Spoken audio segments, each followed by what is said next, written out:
going live. It says we're live, but we never know if we're actually live or not until 10 seconds pass. But I think we're live now. Oh, So, I see it on the YouTube. boom. Okay. Well, hello, everyone. Welcome to another Rokoko Office Hours. I'm Sam Lazarus, Creative Director for Rokoko. And joining me today is Carson Reed, who is an amazing Blender artist with a specific kind of niche in Destiny, although you've done a bunch of other things as well.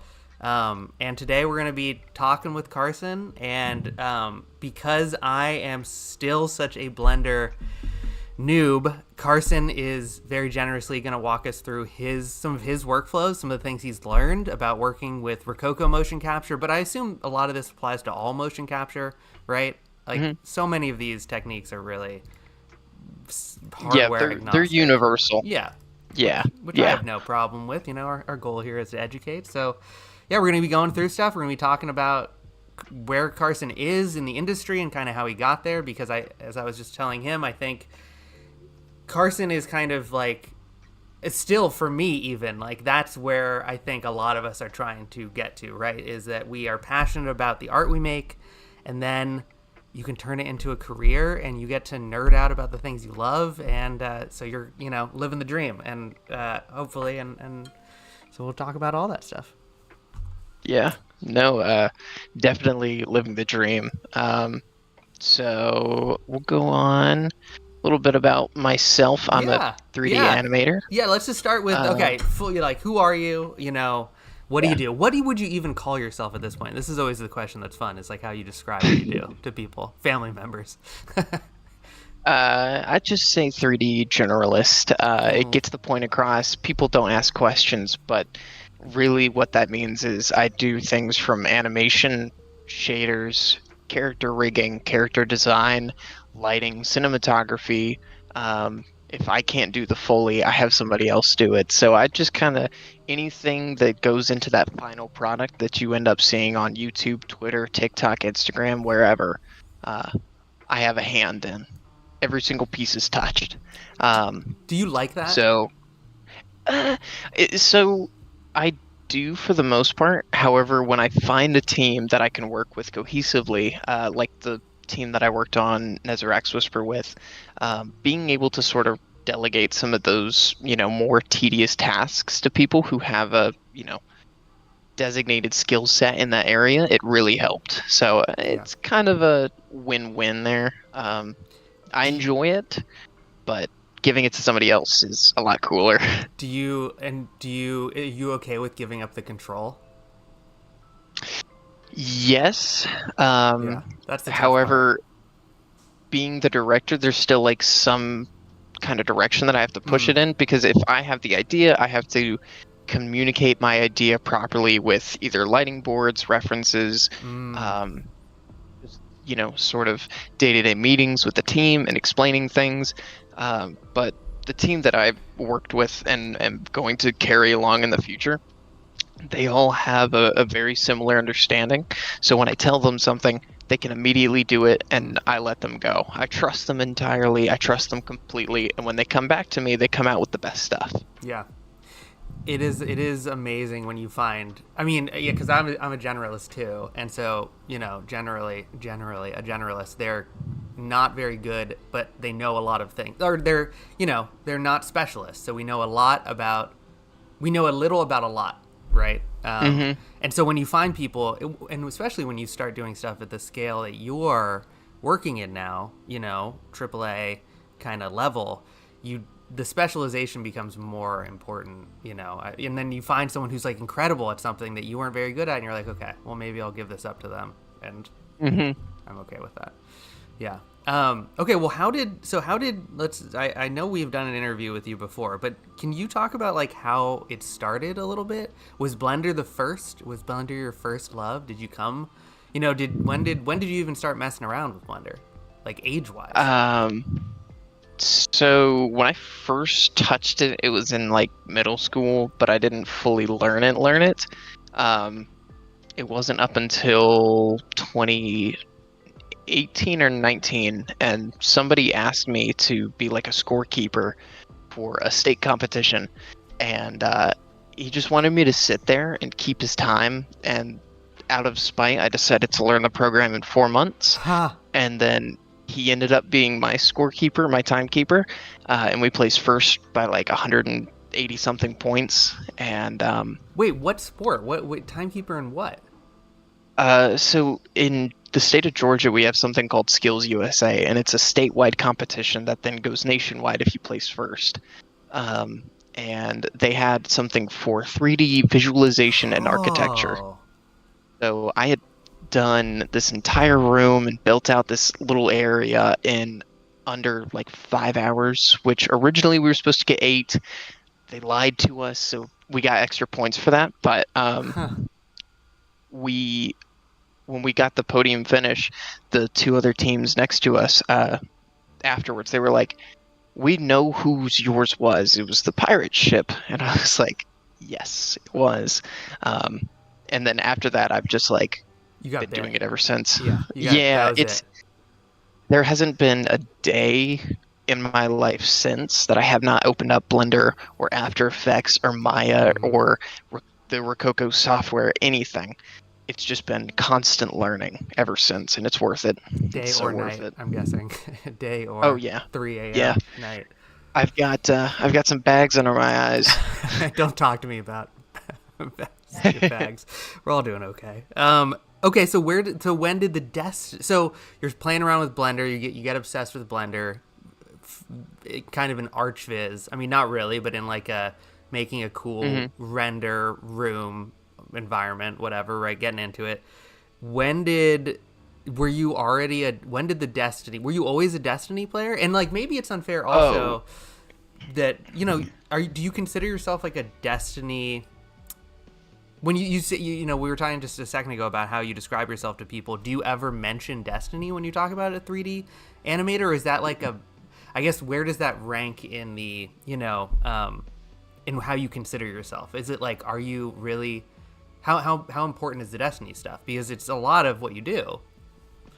Destiny is Destiny the is game. life. That is for me. Yeah. And this is the only tattoo I have, and the only tattoo I will get. Oh, wow. And it is from Destiny. What is it though?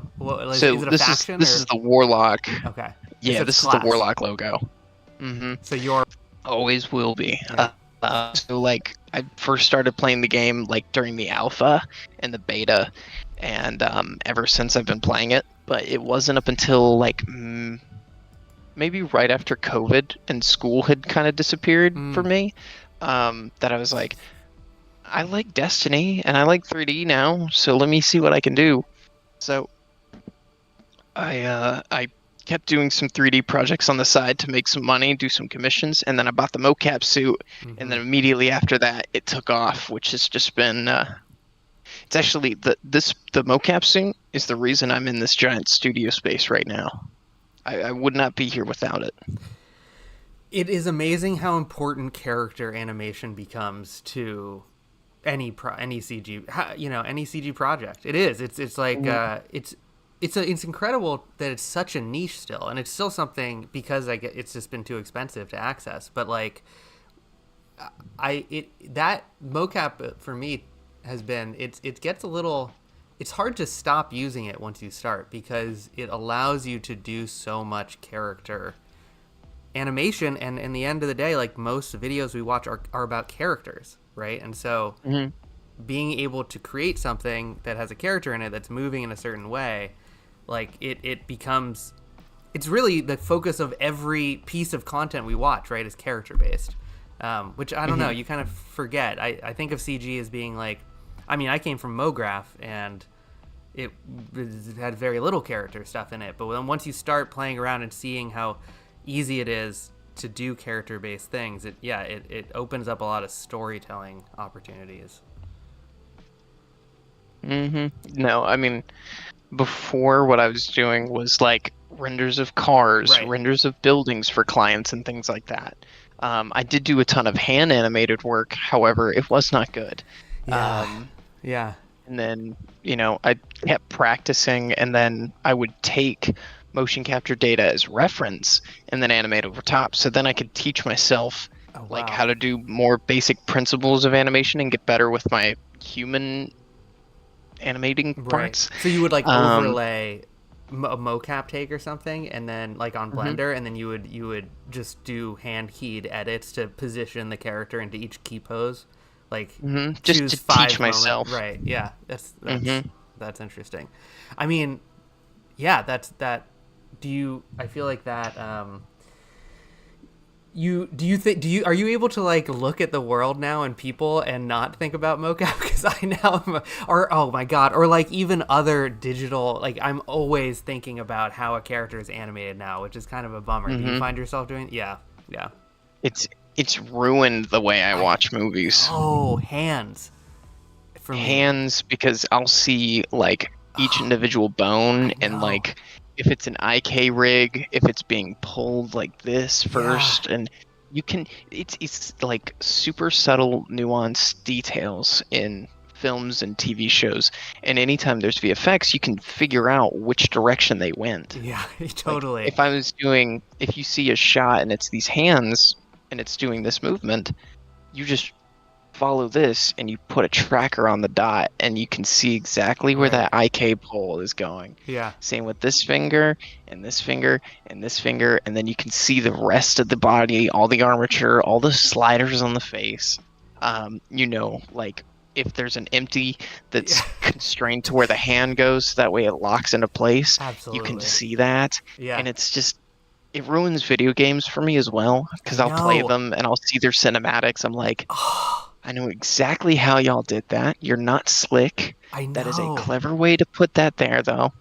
And it's always fun because I'll be on the phone with like some of the animators at video game companies, and I'm like, so why would you put that there instead of like, you know, Yeah. on this point?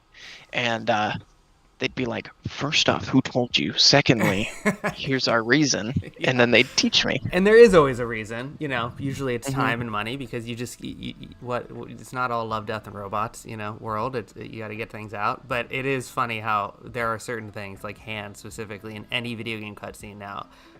I just the thumb and where the thumb is, and I'm like, oh, just the starting current. Yeah, it's just like your reference pose or whatever was just like a little off, and nobody's gonna notice it except for me, and like it doesn't matter, but it's funny hmm because it does. You start picking up on all those things because you just work. Little things. Yeah, when you work with mocap, you know so much. Okay, so you buy the suit and you start doing, you know, working with Destiny stuff. Can you kind of talk about like the level up that happened? Because at some point it you really crossed a line into very very high quality.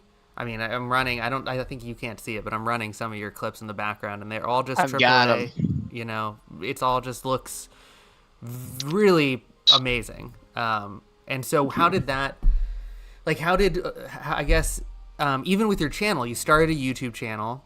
Like, and did that kind of lead into client work, or were you doing client? Like, how did that stuff start happening? I guess like working with clients and start of, you know, getting bigger. hmm Um, so I had always kind of had the YouTube channel and I just posted random things to it, Mm-hmm. but it wasn't up until like I really don't know what the pivotal moment was in terms of like my quality, in which case I could tangibly feel that Mm. data, and the sort of shift, like the piece behind you right now, the BIFE project. Well, I'm delayed a few seconds Yeah. probably, but um, like some of the more basic things where the character's sitting down and they're interacting. These are just basic little animations. But when I'm doing like the two character walking scene that you had previously, the two people interacting with each other and having them timed out to perfection, this really became a thing of like I will record the reference video as well as the same time I'm recording the mocap, so that way I can like watch both of them simultaneously and make sure that each piece is perfectly timed out to the way that I wanted to do it. Um, Most of the time, and I figured out this recently, in terms of like me planning and doing my motion captures, any kind of project that I do, I start backwards. I put on the suit, and now that I'm in the suit, I'm in the mood. I'm ready. I've got ideas. Right. And I just sort of think in my head, okay, I want to do 3 characters. I want it to be around 38 seconds, maybe 50. Wow. I want to have 2 people talking, 1 person in the background. So for that one piece where it's the two Everyone has that one robot friend with characters, the Roomba. yeah, Yeah. everyone has their room friend. That one only took me an hour to do.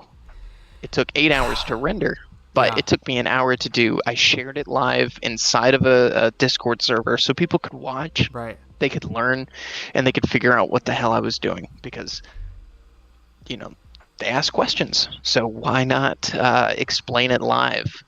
Um, but yeah, that project there only took an hour to do, and I did all the timing in my head, and then afterwards I sent the video to some scripters, some of my friends, and was like, "Do what you can. I'll do the voice acting for one of the Oh characters." wow. So you And recorded everything with generic movements or something? You like knew you didn't even know what they were going to be talking about. I didn't know what they were going to be Wow. saying other than I want Interesting. somebody on that Roomba Right. going across because you pull from inspiration of things that are nearby. So I've got Yeah. a Roomba in my apartment, and I was looking at it, and then I saw videos on TikTok and of like cats and dogs sitting on top of them, and I was like, why don't I do a project like that? It sounds ingenious. Um, so I have very little idea what I'm doing when I start a project, but I know how Fascinating. it'll look Yeah. and I know how it'll finish. Everything in between can be fibbed and it'll work. Man, I mean, it's so it doesn't surprise me, frankly, that much that you were able to do that in an hour, given how comfortable you are with the tools. Because right, like it is doable. But we were just talking about this before the stream started, about this idea of I'm always talking about how easy Rokoko is, how easy these things are really, and I think what I normally mean is like how accessible or how achievable it is, I guess. And Hmm. why, and this is something that I just like I ask myself all the time, what I guess what why do you think more people aren't able to do that? Like obviously it's difficult and you've spent years and years learning this, but I feel like maybe there it's tough to teach yourself this stuff, and as accessible as it is, I'm always so pleased when I see people like you making things at this high quality because I know it's possible, and I just don't see as many people doing it as I would hope. And I think that's Hmm. because, like, why do you think that is? I mean, beyond the fact that it's I guess it's just because it is really hard too. Like, how do you I guess parse that, right? Like it's easy, but it's so hard. Do you Hmm. think that it's easy now? Do you think that using mocap is genuinely easy, or are we like, am I kidding myself when I say that? I think for me personally, I've gotten to a point of comfortability with the Right. mocap suit that I can hop in, hop out, have a project done Yeah. almost like within the same day. A lot of my Right. projects that I post that are, you know, people comment about the quality, they take less than 6 hours to do. That's less than a full work day. And I get out projects that people comment underneath and interact with, they share with their friends and that kind of thing. Um, This one that's I think you're delayed again, but this one of the character standing with the ship passing. I mean, there's actually no motion capturing. Like it was oh, before you added it, but oh, that's, yeah. That one, actually, that video, I was using Rokoko video. oh So oh, the free camera solving app, nice. Yeah. that was a little thing that I made just to kind of showcase for Yeah. y'all. But Anyway, sorry I whenever I was, interrupted, but yeah, just very no, high no, no, you're quality, good. right? In a very Yeah, short yeah, amount of yeah. time.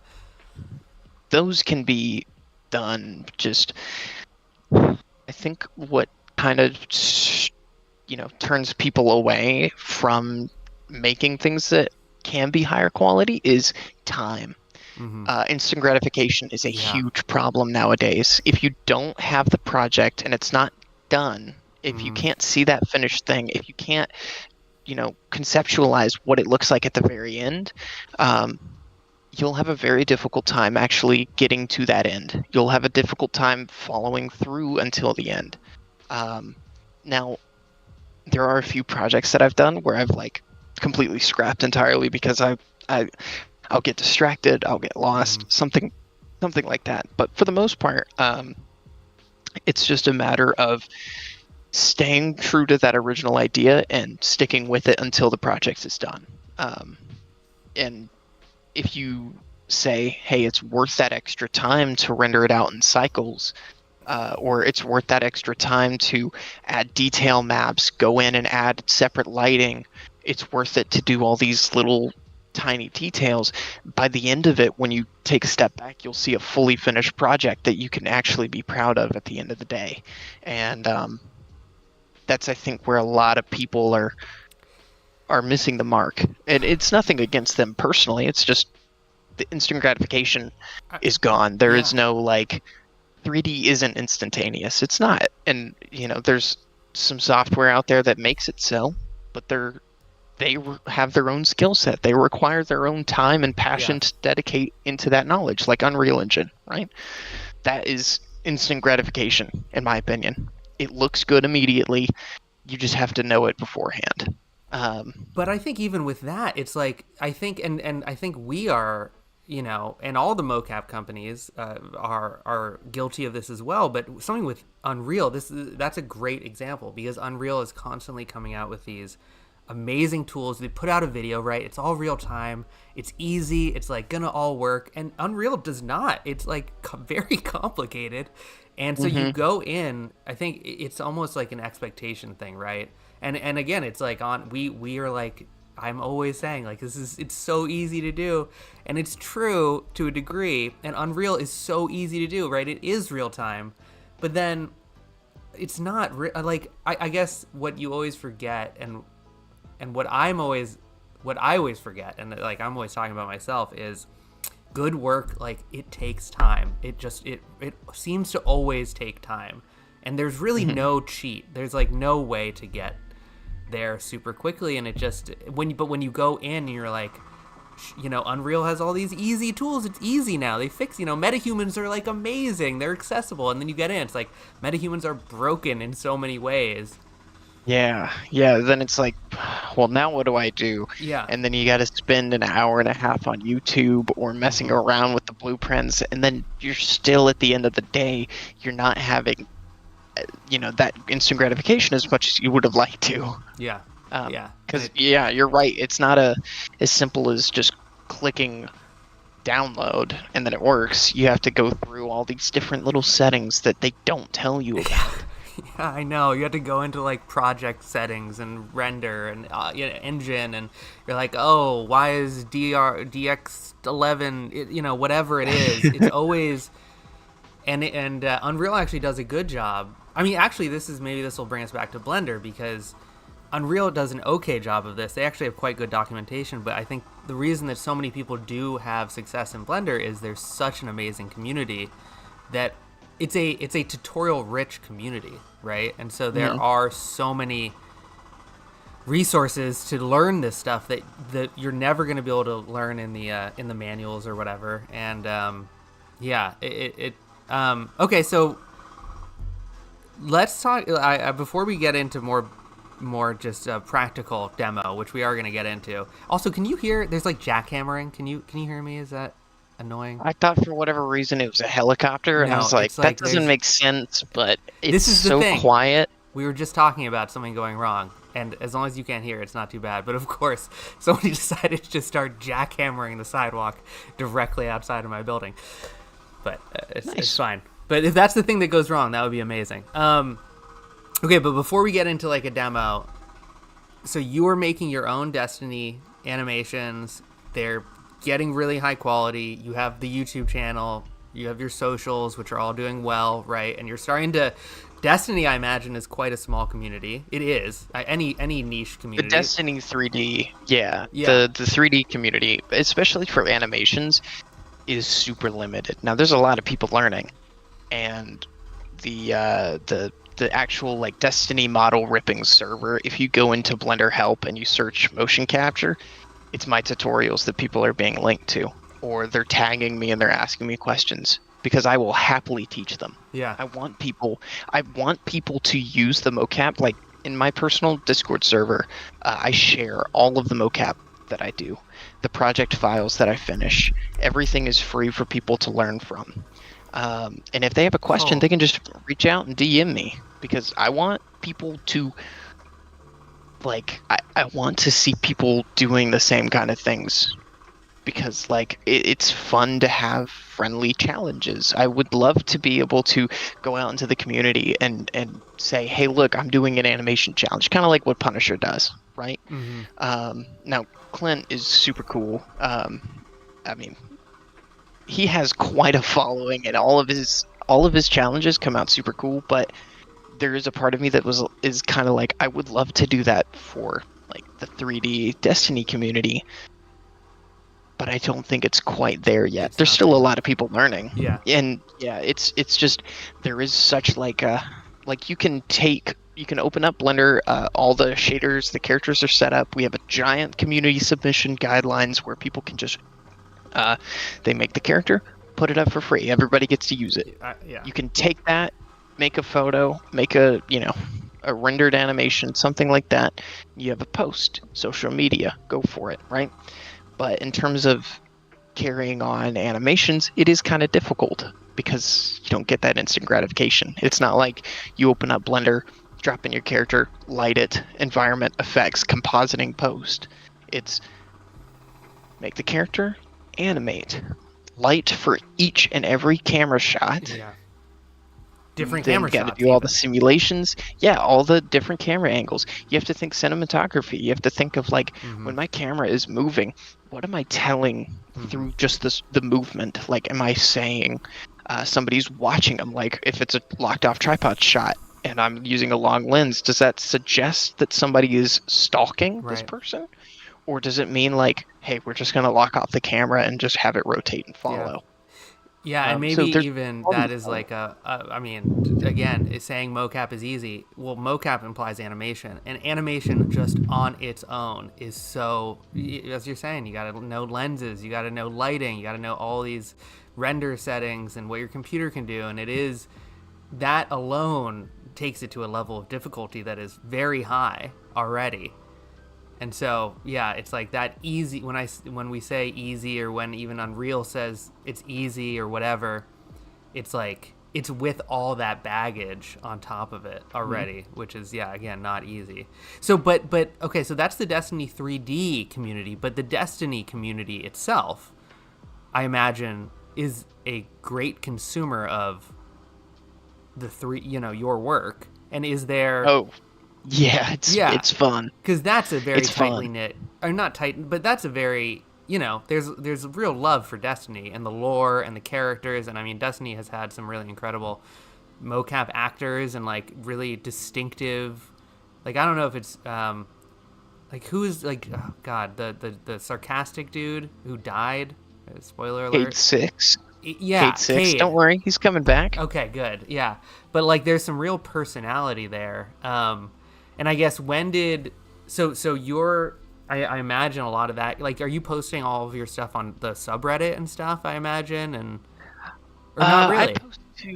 I post to it every once in a while. Really, I forget about Reddit entirely. Most of my interaction is from Twitter, and that makes sense. Yeah, that's where I've built my main followers.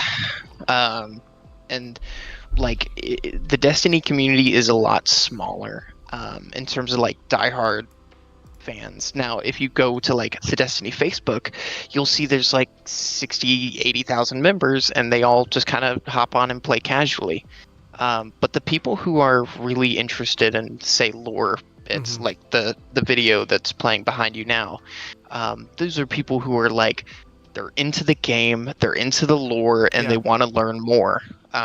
So that's kind of where I fill in that gap. I want to make sure that people can not have to go to Ishtar Commander and Google the lore entries and then just read it. I want them to be able to watch it, give them a cinematic joy. They can, grab some cereal, flip open YouTube, and learn a little bit about Destiny the game. And that's kind of the aspect that I'm bringing into Destiny now. That's my focus. Um, just because me being a player for over a decade now, Yeah. this is something that I've always wanted to be able to see. And if I can take what I've always wanted and give that to other people, I say it's a win-win. Yeah. Everybody gets to win, including Bungie, Yeah. which is Which is why I'm trying to kind of weave my way towards your current what you're working on now, and from what I understand just from public posts and stuff, it seems like you are starting to have some work with there's a relationship building. Right. But that's so cool. I mean, can you talk about that? Like, that's so incredible that they, that they recognize like the love and that they are willing to, I don't know, bring you in to the fold. If I don't know again what the deal is, but to get any sort of that's what you want from a company, right? Yeah. Yeah. Any kind of recognition or like credibility from the company themselves that says and recognizes you as a creator, that's a really nice thing to have. I have a ton of friends over at Bungie, and like I can talk to them openly about Destiny and explain some of the things that like me as a player have a little bit of trouble following. So then they're like, okay, well then do it yourself, dude, like jokingly, and then I decide to go ahead and make cinematics out of it. Yeah. And now it's become this thing of like, you're actually like you're making content that people want to see, that we want to see, that we would like to make, but we can't because of X, Y, and Z reasons. Yeah. And there's no way a company like you're talking about making an animation in an hour. It just is not. They can't do that. It's not possible. They can't. Yeah. They've got proprietary software. They've got pipelines that people have to be in control of. Yeah. And I get it because they all, everybody wants to take home a paycheck, right? Yeah. But if it's a smaller team of people that are all extremely passionate about the game, they understand the design philosophies, and they want to see that content just as much as the people who are quote unquote in charge of it. They are going to blister through these kind of projects. Yeah. So I mean, it's just when you have a talented talented team of people, and they all want to see the same stuff, you can make some really incredible things that are coming straight out of the heart instead of a paycheck. Yeah.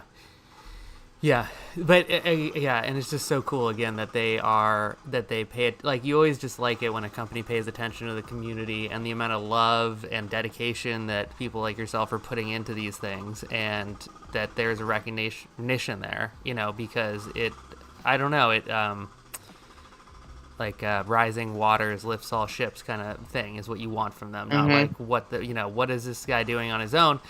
There's other companies, you're doing a Disney cinematics and it's not gonna, your Nintendo cinematics and it's not gonna be, chill, and it's just cool. I'm gonna cease and desist. Yeah, right.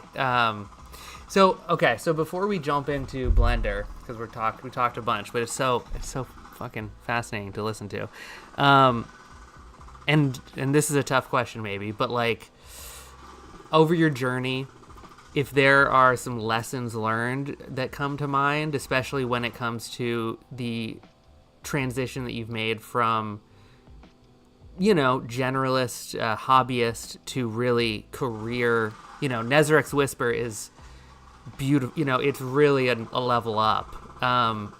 Things that have major, I think maybe you already said like expectation management maybe is a good thing, or being willing to not be stopped by instant gratification. I don't know, anything that you think that you would love to be told 5 years ago, that now. Oh, I got plenty. My major one, major one is if you're working on it and it looks like crap, even if you flip the image, scrap it, start from scratch. Wait. So what do you mean, like shot wise or like composition? Everything. Composition, the animation. If it looks there's one project that I've never posted, and I don't think I will, but I had started this basic animation of a character kind of walking up, and they do just this basic kind of combo move. And I really thought that it was going to look cool, and then it looked like crap. And I was probably a fourth of the way through when I started to like take a step back. I looked at it, I flipped the image, still looked terrible. And I was like, all right, cool, I'll scrap it, do something else entirely. And out of that scrap, I get a much better project, and that was one that ended up doing like I think over 1 million views on all social media sites. And I was like, well, that works. That's so. I love that though, because oftentimes you're stuck in a place where, you're like, I don't like this. I'm not liking where it's going, but I've sunk cost fallacy, or I'm like, I've already put in so much time. But I like the hack of, look, let me flip this image, just check it, and if maybe I'll see and I'll flip it and I'll be like, that's interesting. Okay, maybe I get some ideas on how to improve this, or maybe I'm like, this is garbage. And it's nice to have. Sometimes it's hard to have you don't have a line in the sand that you cross, right? It's like, I think I don't like this, but you're alone. I've been looking at it so much, and that's like an easy way to like make a decision about it. I feel like that's a good. I like that. That's a good one. I'm gonna use that. Yeah. No, I mean, if it gets to a point where you just straight up don't like it, move on, learn from it, and go on to the next piece. Yeah. Yeah. Break it at the wrist, walk away. That's a very, very common industry saying over here. If you get to a certain point where it's like you're going into the tiny, tiny details, totally break it at the wrist, walk away. Yeah. You're dissecting it. Yeah. Oh, yeah. I do that all the time. And it's like, you haven't finished the main animation. Why am I worried about the lighting on the cuff of the jacket? And I'm like distracting myself from the fact that I just don't like this by like being like, oh, I'll make the faceplate really nice and give it really good surface imperfections. And it's like, okay, well, I just spent 2 hours on that and it's still terrible. Yeah. That's interesting. Yeah.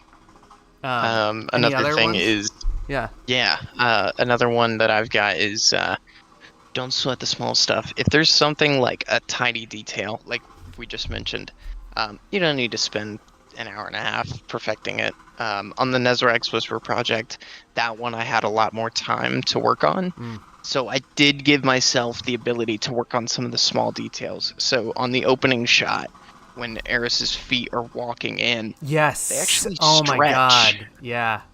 So this is a subtle thing that some of my buddies, like animator buddies, texted me, and they were like, we're having an internal debate here.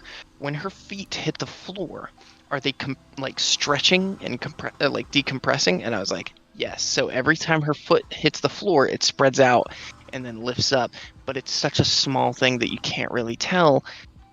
And it's that shot you just had playing. Which is beautiful. Which is a standout shot.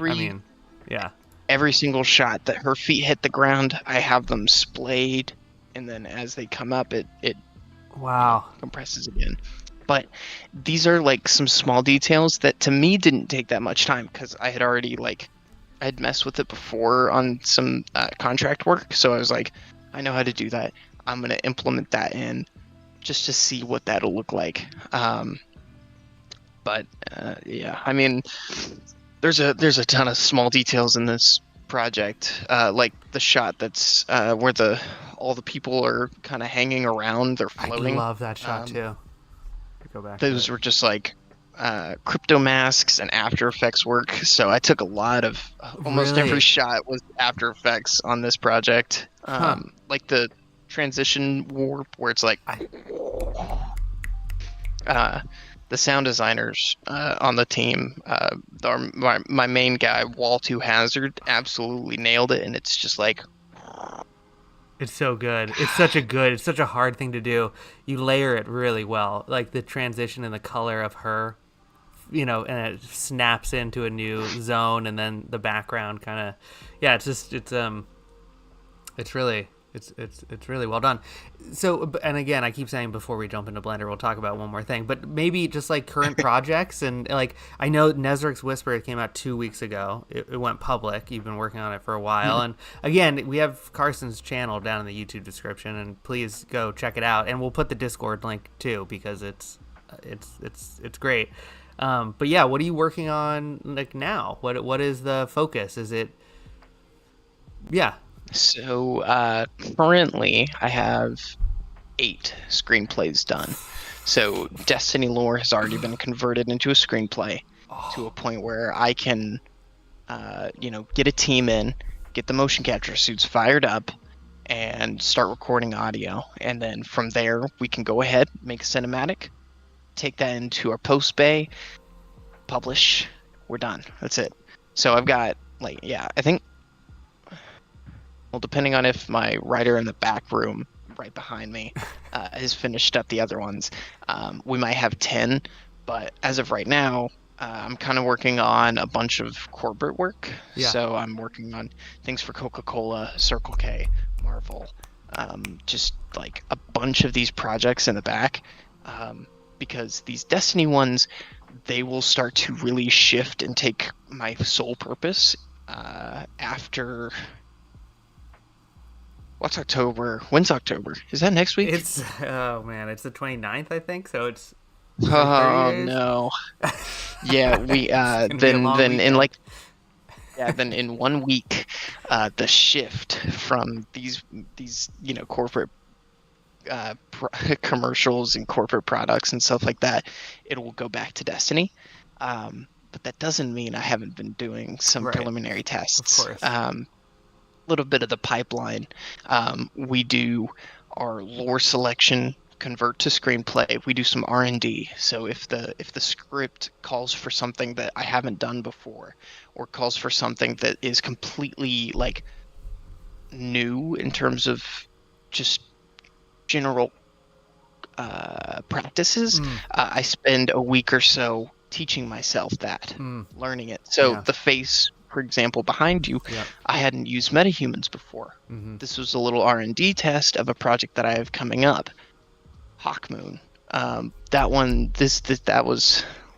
There's only a few people in here watching, so that's good. They'll be the only ones knowing what the next project is. Yeah. But there's a giant window of research and development that goes into okay, before we start this, we got to make sure that it's doable, and it's also doable in a way that holds up to our quality. What's our check? And this piece right here, the facial animation test, I ended up showing to some of the people over at Outer Banks, like some actors and talent that we had here yesterday. And one of them was like, I'm looking at just a video of you, and I was like, no. This is 3D. This means it's working. My job is done.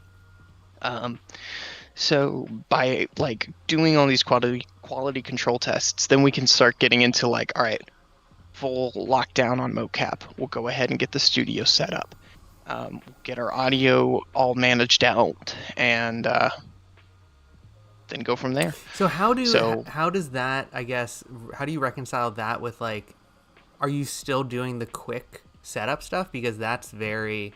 Oh, absolutely. Yeah. Because absolutely. That's a very considered, approach, as opposed to the 1 hour, recording. How does that split happen? Do you think you'll have the kind of spontaneous stuff in the future? I have a project where I'm doing some of this research and development. The amazing part of these Rokoko smart suits, by the way, grab yours, link in the description. You can just kind of put them on wherever, whenever, and go from there. My suit, most of the time it stays in my apartment, and I can, just toss it on, connect it to my laptop, the one I'm using right now, and then I have an entire motion capture sequence, like the part where it's we all have that one friend. All 3 of those characters were recorded in my apartment, and I'm just walking around. Granted, my roommate probably walked out at one point and went, weird, I'll leave. But that's one of the really good things about motion capture, especially the way that Rokoko has it, where it's inertial systems. You can just use it wherever, whenever, and you're golden. You don't need to have, the 120,000 optical camera gear that we've got here now. But I know. um, Yeah, and that's what I'm always trying to sell. That's the these. dream. It's so great. It's so great, and the struggle is just how do that's always what I'm struggling with. How do you get people to that place? Because it's so great once you get to the spot where you hop into a suit and 10 minutes later you got it on your character in Blender. Mm-hmm. I'm actually curious about if you're using any of the retargeting stuff within Studio now, which I haven't tried that out yet. It's pretty interesting. It's it might be tough with some of the character models you're working with because you have to use specific character models. Yeah, I know that y'all have to have T-pose. Yeah, it's gonna be Mixamo or Epic Skeleton, which shrinks it, but it regardless, you can get once you have that workflow down, it's 10 minutes, and you get your mocap in. Oh, and it's less. It's less, yeah. It's less if you know exactly what you're doing. Right. Like the way I've got my workflow set up is a client can send me their character. I, type in all the information that I need. It will pop into Blender, motion capture ready. And then I take the mocap data that I record while it's taking care of that process. I do the action. By the time I'm done and out of the suit, the character is set up. Right. I apply it. I hit a camera. I do some lighting, render. I go grab a bite to eat. Right. I come back. Project is done. Client is happy. I'm happy. I move on to the next one. Yeah. So you can just blister through, especially with this new Smart Suit Pro V2. Like, this is the one that y'all actually sent out to me, which is super sweet. Did we send you a head rig yet? I ordered one, but it hasn't shipped out yet. Yeah. Okay, good. But I got to finish up some emails with some of the people over at your team.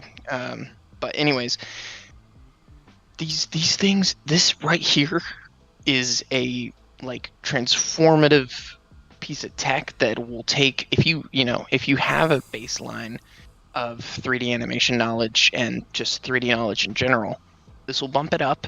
You will get a lot more clients, and you can pay off the suit in 2 projects. Yeah. That's what I did. Yeah. I was able to, this first Smart Suit that I bought back in, June of 2019 or 2020? Yeah. I paid it off in a month, and my parents were like, that wasn't supposed to happen. Right. That was supposed to be a teachable moment. Yeah, and it's like, no. Yeah, they were like, you shouldn't spend that much money on Right. something. And I was like, watch me. Yeah. And then, here we are. I'm sitting with the creative director for the company. That's one of the coolest things ever. Well, I know, and we're happy to have you here, man. Because it's just, again, this is what we are always looking for, is these success stories, because it is. I just feel like I've drank the Kool-Aid, and I really, honestly, it's for all mocap. I not even for Rokoko. It's just it is so achievable, and then it's just the struggle is to get people there.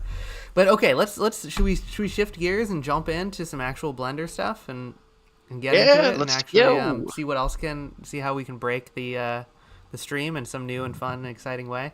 Yeah, absolutely. Okay, so if you share your screen, there's going to be a little bit of a transition here, everyone, so bear with me as I re-OBS this thing.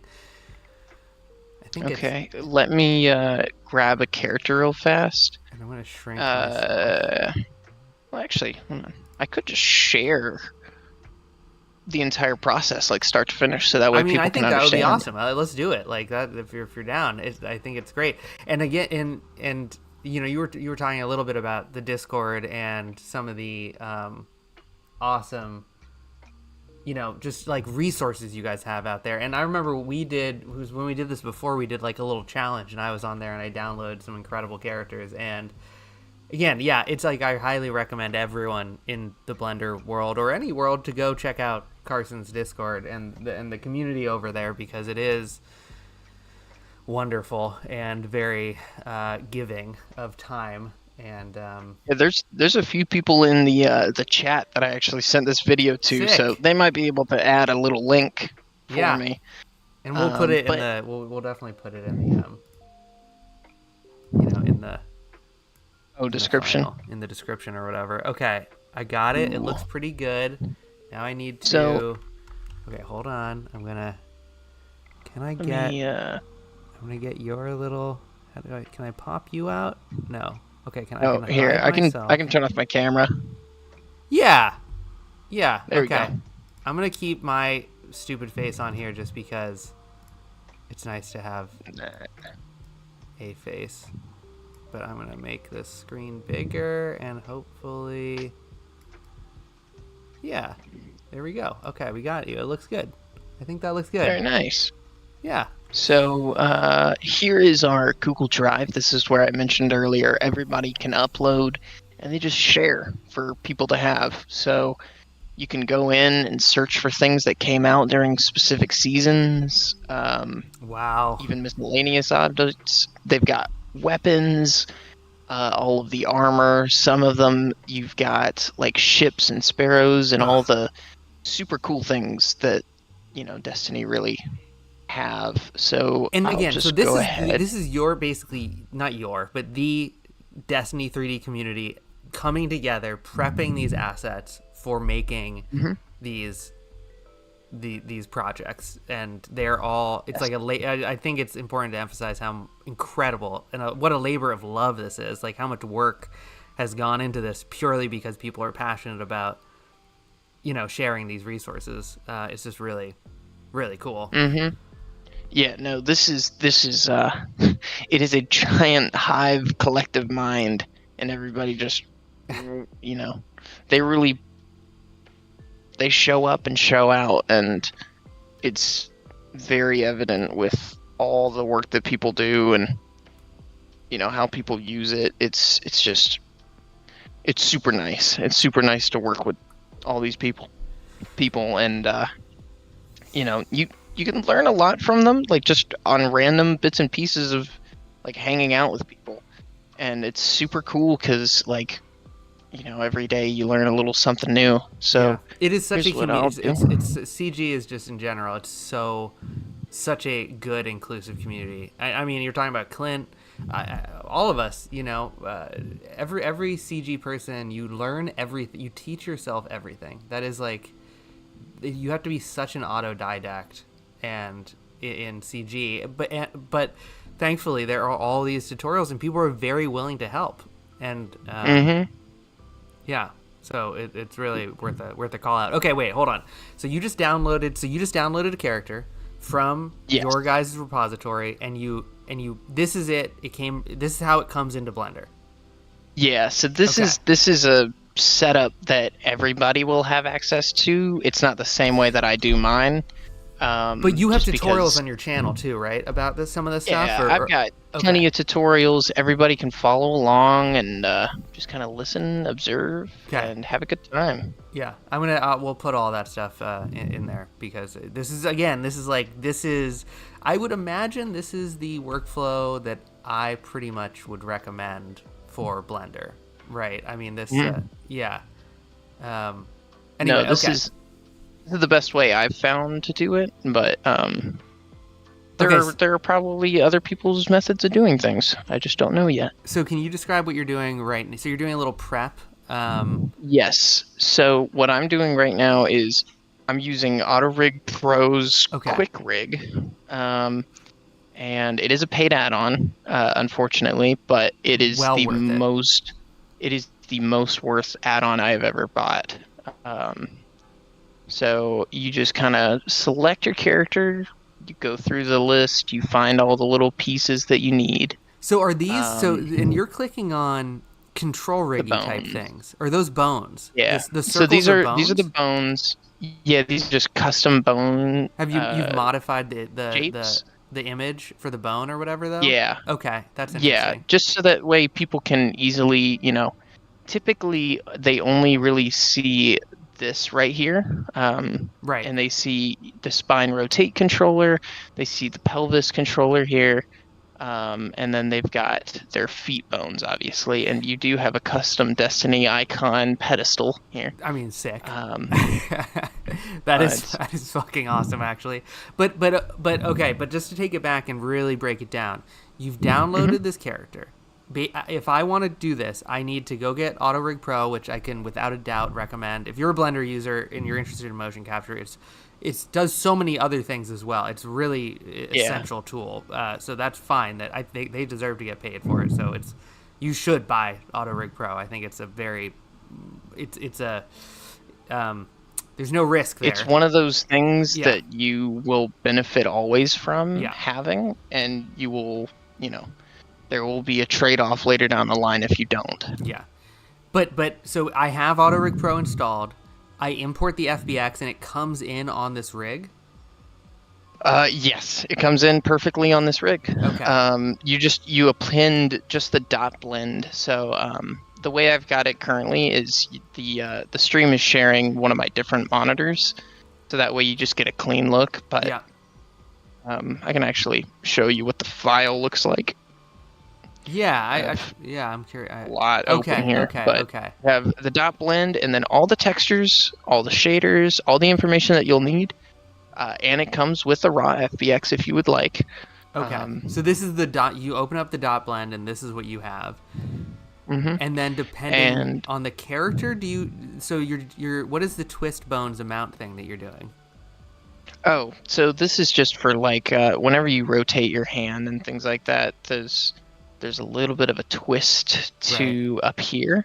Now Titans and Hunters don't really have twist bones. The only ones that do are Warlocks, but regardless, it's best to have them set up. And these are rips from the game, right? So these are how the game characters are set up, which is a very common thing actually that you can find these. Oh God, it's a beautiful character. But these are they're a little complex in terms of how they're supposed to be set up. This is our shader network here. Holy yeah, it's a circuit board. It's a little fun. It's fine. Good, though. Good. Oh well. And then you've got this. This is a little. It can be better, but it's fine. But you have good notation. That's more than what I can say for anything that I do. As long as it works, it's totally fine. Yeah. So I'm actually gonna bring this up a little bit, and then I might change it to this one just so I can see it better. But I'm so interested to see how you're gonna handle adding mocap to this guy, given that he's not in a T-pose. And oh yeah, this is the this is the fun part. So after I go through and just kind of do the quick rig presets where I select the thigh, the calf bone, and then the foot and toe. Whoops, I put that in two places at once. Yep. I'm going to do the same to the opposite leg here. It automatically names it. Yeah, this is all Auto Rig Pro magic, right? This is why it's so great. Yeah. Yeah, this is the quick rig setup. Yeah. So then I go into here, I grab the neck, and then I find the head bone. Yeah, and this is always this is such a key part as well for mocap, having a rig that is set up that is an IK rig for editing. Yeah. Oh, dude, I'll teach you a little something here. So Please. After the all these are basically done, you just hit quick rig. You do just a basic few things. Now, when you set up a character and you're doing FK or IK arms, if you know what the character animation is beforehand, that'll really tell you what you should do. So if it's a character that, they're just kind of walking with their arms around them by their side or something like that, then you can go with the FK, tried and true. Right. Yeah, it's going to be fine. But if you do, a character walking up, they put their hand on, they're touching a gun, they're picking up, they're two-handed interactions. Yeah. Then you would do an IK. So, and you can choose arms and legs separately. So do you always do IK for legs? Yes, I always do IK for legs just because if, say there's a ground underneath our character, then I can just move the leg up. Yeah, right. So my typical process that isn't on my laptop this character would have already been done a little while ago, but No, now that it's done now, I think it's good to this is see. motion This is what I capture want to ready. see. Yeah, this is great. So that's really it. So I'm do you going think to. auto rig? So this is a question. I'm sorry, I keep interrupting, but I'm going to continue. No, you're good. This is something I'm always struggling with to recommend people how to set up IK rigs for characters because it is so important. And I always want to recommend Auto Rig Pro because I feel like it is the best thing. And so you would agree with that, right? If you Yeah. have a No, custom character, the Auto Rig Pro is gonna. There is a way for you to set up that IK rig. this is the best way. Okay. And if you have a character that comes out of Mixamo, you can go into this quick rig tool here, and you can go through presets too. Ooh. Wow, Daz human generator. So you got CC, CC3, AccuRig, Human Gen, MB Lab, Mixamo, Unreal, and Vroid.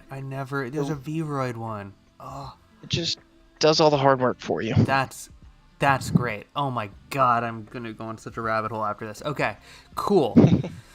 That's awesome. So next up is to go ahead and find out wherever you export your Rokoko stuff. Which is always a fun adventure to export it. remember where it went. Yeah, I just cleared out my my laptop. So, but the way that I go about importing animations is with BVH, and the reason for that is because if you have your scene FPS set to something like 24 or 30 or any kind of random number, right? Like if I wanted to do this is the fix. If you wanted to do something and you wanted it like randomly 90 frames per second, if you type in 90 frames per second on your scene, whenever you import that BVH, it'll come in at 90 frames per second without any additional work. Because I'm always importing my FBXs, and I'm better about exporting at the right frame rate, but I used to export at 100, and every time I would pull it in, it would completely screw up my time scale on the scene. So if you pull in a BVH, it will automatically it does it for you. It will adapt to the scene's FPS. Mm-hmm. Okay, that's fascinating. There's no other problems you run into? I mean, I think of... I really don't ever use BVH because I think of it as a niche format, but I guess for Blender, it's more common? Yeah, when y'all took away my BVH in one of the updates, I was a little sad, not gonna lie. Yeah. Valid. But y'all added it back in, which is great. Okay. So the fun thing is I can grab maybe any of these. Hold on, let me re-export with like actual names on them. And I'm also curious. I just want to see those export settings. Like, what are you? Okay. So this is what I do. Interesting. I have BVH, Mannequin, Unreal Engine, and A-Pose because the A-Pose is a little closer to the way that Destiny has. It's got like a mix A/B pose. It's not a perfect T pose. It's super weird. Arms out in front a little bit more. It looks like. Yeah, their arms are up to the front and like down to the side. The legs are still in the correct spot, but it's a strange little thing. And then reference pose, I do that just for the mocap. Root motion I don't do because that's really for if I'm doing it inside of Unreal. Yeah. And then constant key reducer just to save my laptop a little bit. But yep.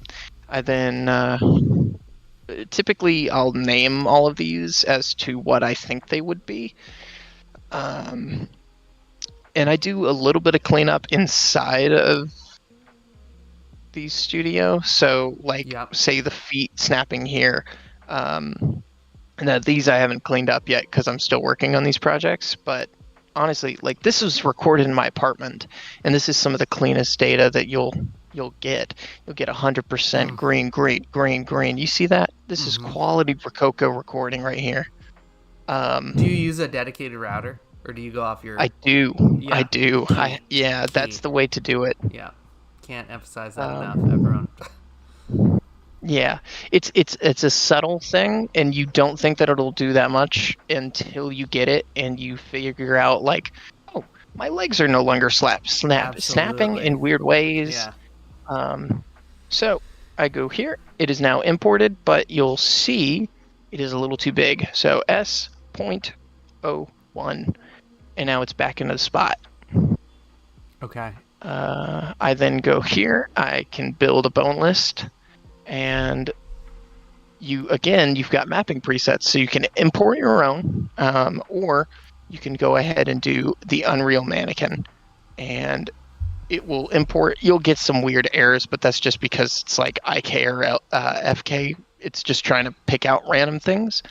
But this is the part you were asking about earlier. This little button, the redefine rest pose, is our savior. So all I do is select, copy selected bone Whoa. rotations. This immediately takes the mocap and moves it into the right position. I hit apply. I then hit retarget. And then I'm done. Motion captures are done. Now it's just a matter of like putting on a show. You get your lights, you get an HDRI, you get a camera moving. That's it. Hmm. And if I hit play, Oh, see? so clean of a process. So I love that you can hit that. I mean, that's another problem that you constantly run into is getting that parity between the rest poses of your character versus your mocap. And then, okay, so you've got this IK rig, and it copies it directly to the rig. Mm-hmm. So So now are in your here, I character can rotate it and bones do whatever. keyframed Yeah, so as well, or is it just the everything rig? is everything is keyframed. So if I open up our timeline here, I think it's Shift F12. Let me open up So the you can delete playback the and then mocap. go. Yeah, if I wanted to, but this is just for the hand right here. And one of the super sweet things about Blender 3.6 and up is Alt S Gaussian Oh, filter. oh, This is with a real time slider. Yeah, so I can just kind of smooth this out enough to a point where it keeps the human movements, but it's cleaned up all the data. Now, this piece right here, my rotation's a little off. I did this on purpose for sake of demonstration, by the way. This is not typically standard. Oh no, the rotations are weird. So then I just select this, and then I select all the little hand bones, and then, hold on, let me turn on show in front. I'm going to select all these bones and clear the rotation and clear the transforms. Once I figure out why my alt R doesn't work, clear. And this is in the anim layer because you also are in animation layers. So is that Yes, you have to do that? this is another little add-on. Yeah, key And add-on. this is so incredible. But yeah, look, see, now we're done. If I want to do any additional cleanup, like say my arms are a little off, right? I just clear the rotation on my shoulders here. And so why are you clearing the rotation on the shoulders? Just because Destiny characters kind of have their shoulders pushed back a little bit. Yeah. Compared to how Rokoko has them. So, but now that that's done, see, we have the full animation all done. The character is complete. The client would be happy. Right. And so then, yeah, this is just short period amount of time. Yeah, this took no time at all. I mean, it would take even less if I wasn't going through these things, right? But this is it. Project over. See? Wow, it's so great. Okay, this is completely changing my. I'm gonna have to get on making a new workflow video for this that I will be asking you questions about. Dude, if you want me to do it for you, yeah, I got you. Have to. Yeah, pay to make one because it's such a this is the problem, right? We're talking about people getting angry and confused and the instant gratification, and it's because I mean even this is it's so really this is like you made this workflow. Like this did not exist a year ago, right? I mean, I guess maybe it kind of did. It probably did, but 4 years ago it didn't. Oh, no. Well, like when I first started, there were not add-ons quite yet for motion capture, so I had to Right. work on those a ton. And Yeah. sort of like work alongside people who were developing add-ons and explaining like, hey, this is how I would do it. Is there any way you could do this and incorporate it so that way people could use it and you could get the money from it? This animation is awesome, by the way. Oh, Yeah, yeah. yeah. I mean, it's like such a testament to Blender that there is this. It's not only a community of tutorials, but you have this add-on marketplace that like Maya does not. There's no add-on marketplace for Maya, or maybe there. I guess there probably is, but not in the same way where it's really. It's like these native. It's almost these add-ons are like they really are part of Blender. In I don't know. It's not an add-on so much as it is like a native Blender enhancement almost or something. No, the beautiful thing, and one of the main reasons why I love Blender is because of how just additive you can make it. If you want to make an add-on, Right. you can make it yourself. There's tutorials out there. There's ChatGPT if you really need it, right? But this anytime I need like an add-on or something like that, I can just Google it and somebody's already made it. It's on a GitHub Right. or it's on a YouTube tutorial, which is just absolutely fantastic because that saves me time. I don't have to wait for a team of, software devs to whip something up for me in Maya for proprietary usage. I could just find it on Google, teach myself, and go from there.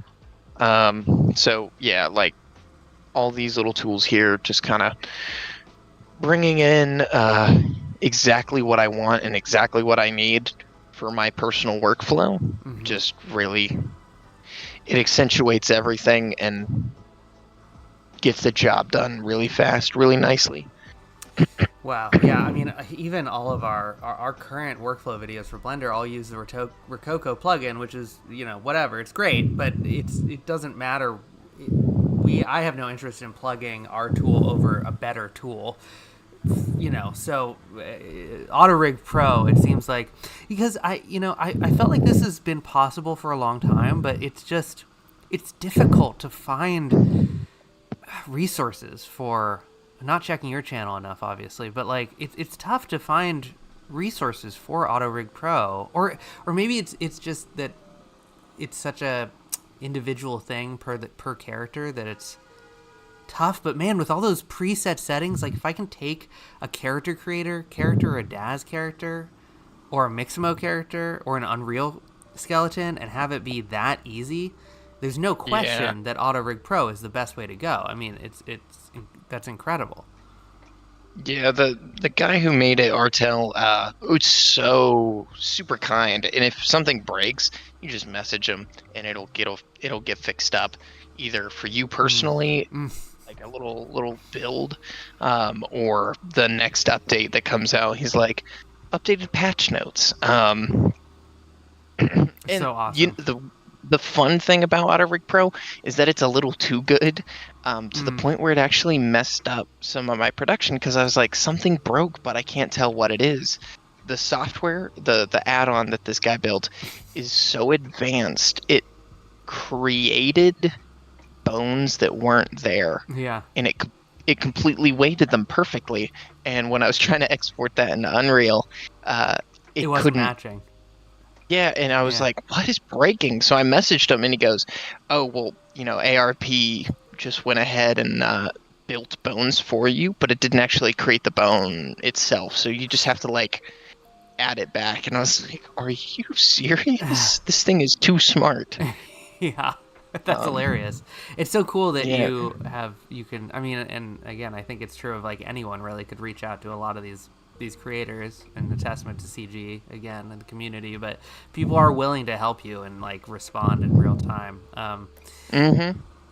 Okay, so the other things I'm really curious about. So check Carson's channel and check our channel for the new Carson Reed sponsored workflow video that we'll be working with you to hopefully soon on. I'm all in. Yeah. Okay, but other things I'm really curious about. You've got an IK rig set up. It's looking great. You can do fixing, clipping, and blah blah blah. Right? Those are the general uses of an IK rig. But in Nezarek's Whisper, for instance, there's this shot, and there's a couple scenes where you have this staff that Oh, yeah. that a character is holding in two hands, and that is always again something that people really struggle with. I struggle with. Yeah, let's bring it up and maybe even show. Yeah, so I've Good actually already posted folder. this, so everybody can have this. Oh, that's so awesome! So Oh my god. my project files are right here. I'll go ahead and just download one of these. But I've even got things like my behind the scenes, like my PDFs, my little drawings that I've got Oh wow. of each shot. So this is my act 3. This is my timing of like, here's the shot type and just a basic idea of it. Just so that way my team can understand it a little bit better as well. And then this is the shot order for everything. And then this is Amron. This is our lighting artist.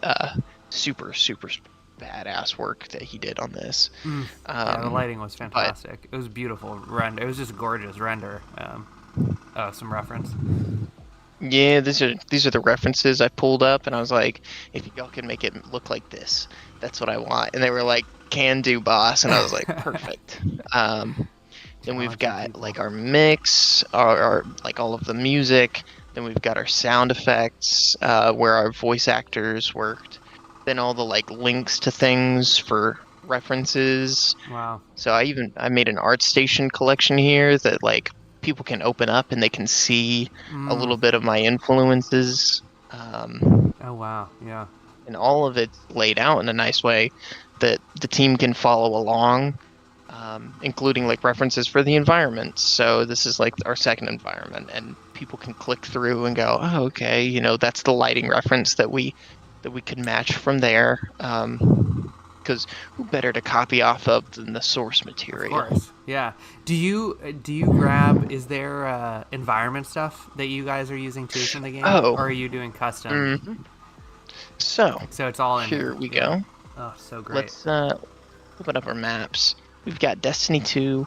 We've got our Crucible wow. maps, Yeah. dungeons, open world, some of Huh. our raids, and seasonal events. And these are all uploaded, again, for totally free. People can just hop in and download it. And the blend previews- files set up. Oh, Like, yeah. oh Yeah, my the blend God. file's totally set up. Oh my god. So this photo that you see right here is exactly what you'll see the second that you open up this blend file and hit render. Oh, that is Everything's set up. Same with these. This is a map that I had made. So when you open up the entrance or the map, it'll look exactly like that. Same with if you open up this, it'll look exactly the same. All of these are custom made by people, and they're like, they put a lot of work into these things. Yeah. Wow. So this is one environment that somebody made, and so if there's something that you're looking for in particular, you can just pick them out. Right. Yeah. Like the secondary location or whatever for the Nezarek. Mm-hmm.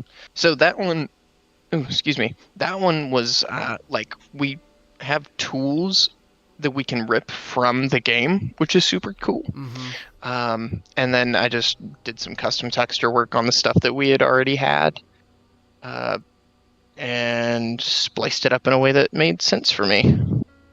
God, I'm it's such a. I mean, you're totally right in that it's like, yeah, of course, the Destiny art is so fantastic that, and you have access to it. You can really you match it. Yeah. So, and it's okay. I think it's done now. So these are the like Act 3 files. So each shot is laid out in a shot 1, So 2, this 3, is 4. how you and generally do it. Yeah, well, just at least for this project. I'm sure in the future I'll find a better way to do it, but I think this is pretty typical. I mean, I think this is a good way to do it, right? At least everything is independent. Oh, but is there some, if you make changes, because a lot of these I imagine are in the same environment. They're just different mocap takes, and they're different camera setups and different lighting setups, and Is it a Well, nightmare if you make a change to one of them and then you have to, or does it propagate through the rest of them? Because isn't the Blender like way that referencing itself or something? yes, Yeah. so you can do links. Right. So if you have one master shot, like what I Right. have here, this one, if I messed with something, it would link its changes to all the other shots. Um, and it doesn't just go through like Act 3 files. It'll go through Act 3, 2, and 1 of the character. So that way it's a widespread change. Mm. Everything is automatically updated. So that way I don't have to go in and fix each and every single individual shot. And each shot really, like once I finish them, the lighting artist, like these are just for the lighting artist to send over stuff.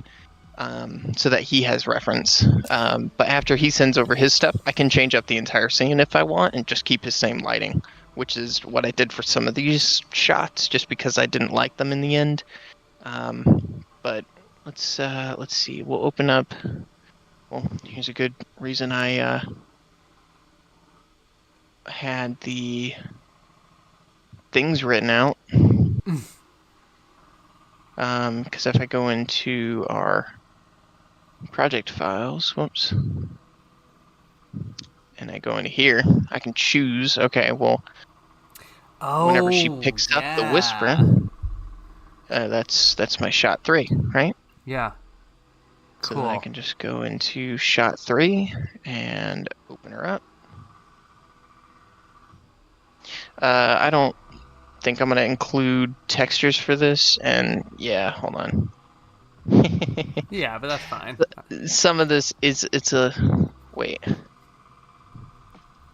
Oh my god. This is kind of funny. What is it?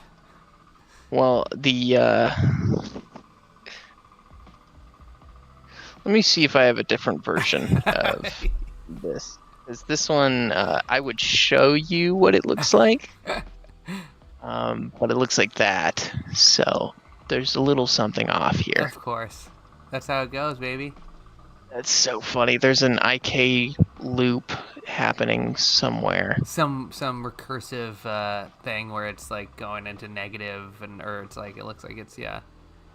Yep. So like if I just look at this bone It's like tripling location. up the animation or something probably. Ooh, yeah.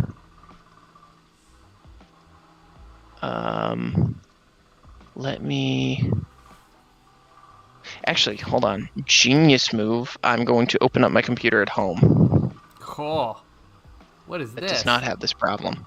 Remote This is desktop. yeah, dude. This is Google's remote desktop. Yo. So I got a project rendering right now at my apartment. I didn't know you could do this. What the hell is this? Oh, dude, this is the move. This is amazing. This is how stuff should be done. Can but you work on this like legitimately? Yeah. Whoa, is that your? Yeah. Is it? This is my very desktop at my house. Not laggy. Yeah. So let me see if I can find maybe some of these scenes, project That's files, animations. So these are some of the animations that go into it. And honestly, hold on. Is this when she picks up the Nez? Ah, perfect. So this one right here is just a shot of her picking it up on its own. So I'm going to end the shot behind me here. And just kind of pause it because that's a render for a client. Yeah, pause. Yeah, nobody. Nah, it's all good. They are eagerly it will anticipating. involve depth fields. Giving it away. Yeah, just a slight bit here. Let's see. We'll open this up. Once you start using those tools, you never stop. Yeah, that's not giving anything away. It's so great when you start realizing that you can, just start working with alphas and do all the. Do you do depth of field in Blender, or do you do it in After Effects with the depth map? I do the depth of field like with the camera by default. Yeah, but if I'm doing VFX, yeah, then I use a ton of passes. just exporting out individual tracks. Yeah. So that makes sense. Let's see. I'm gonna oopsie daisies. Let me do this real fast for us here. So here's our shot, and Okay, we got this the is a Auto-Rig neat Pro. thing. We got the Yeah, same thing we went through, right? You got your this is edits there. I imagine those are this edits to the. yeah, this is Yep. one of the things of like motion capture is helpful, but you still need to be able to hand animate, Yeah. because otherwise you're going to be left with a giant spaghetti noodle nodes network, and you're not going to understand it or Yeah. follow it. But Yeah. um, this is the fun part. This is cleanup, everybody. Welcome. Yeah. Mocap is not perfect. No. There is work. Yeah. Um, Every so mocap system. I always that kills me. That it's a very it's not. I mean, I understand why people don't realize it, but like, just like Xsense is great. I love Xsense or whatever. Like you can get perfect mocap. Like Rokoko is not perfect mocap. It'll get better with the coil. Blah blah blah.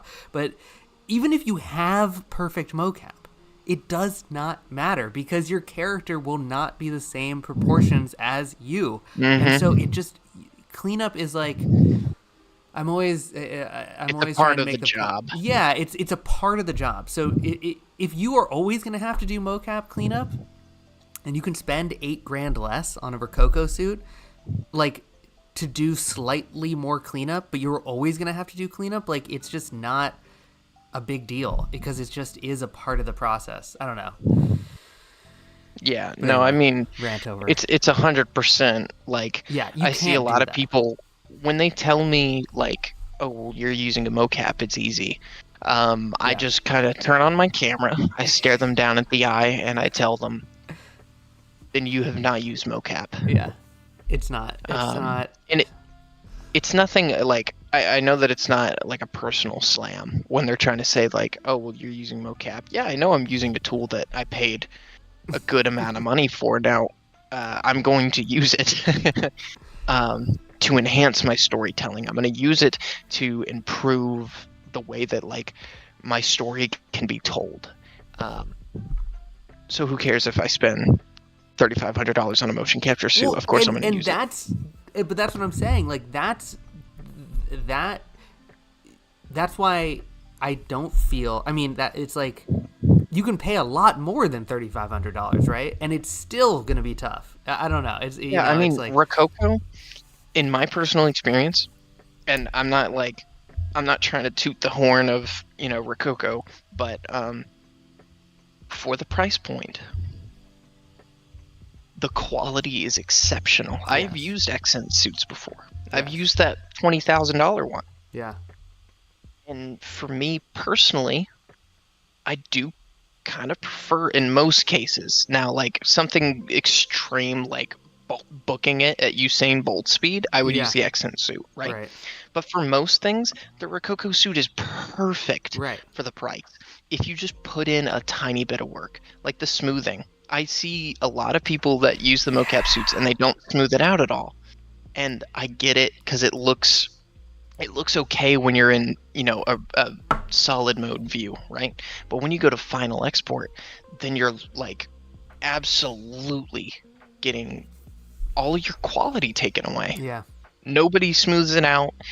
And when I teach them like, hey, this is how you smooth it out, they might smooth it out too much. And then I'm like, all right, you gotta backtrack. back it up. But you can't backtrack. Yeah. You just gotta like control Z a ton. Right. Yeah, Um, it's so great. I did not know. And so is this smoothing? Because I knew that you could do that smoothing stuff in Blender previously, but did it get easier with 3.6? Is that what you were saying? Well, they did add new tools, but in 3.3, I had made one myself that was an equivalent of a Butterworth smoothing filter. Yeah. Because I had it in Maya and Motion Builder, and I was like, this Right. looks like it can't be that hard to do. It can't be that hard to teach myself this. Turns out it was, and Yeah. ChatGPT to the rescue. That's awesome.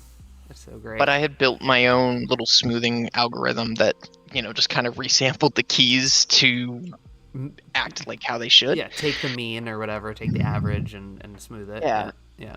Just to get rid of like the motion capture noise, because unfortunately that is a thing on Yeah. every mocap suit. It doesn't matter which one you're using. Well, I also Even, think like- that's a function of us being trained by Pixar. Like when we see digital characters, we expect a hand keyed vibe, and they don't move the way that humans do. And I think the suits, they give you a very human experience, which is not what you expect from a 3D character. You expect that smoothing. You expect their hand to be completely still in space as they hold out their sword, not wavering a bunch. And that smoothing gets you closer to that, and it really does make a huge difference. But you were saying, but the one that you just used before earlier in the stream, that's a native tool. That's not your tool anymore. Yeah, that's built in now, which is that's huge. Very nice. So that's 3.6 now has Gaussian smoothing, and then 4.1 alpha, which just dropped today. Oh no, I lost you.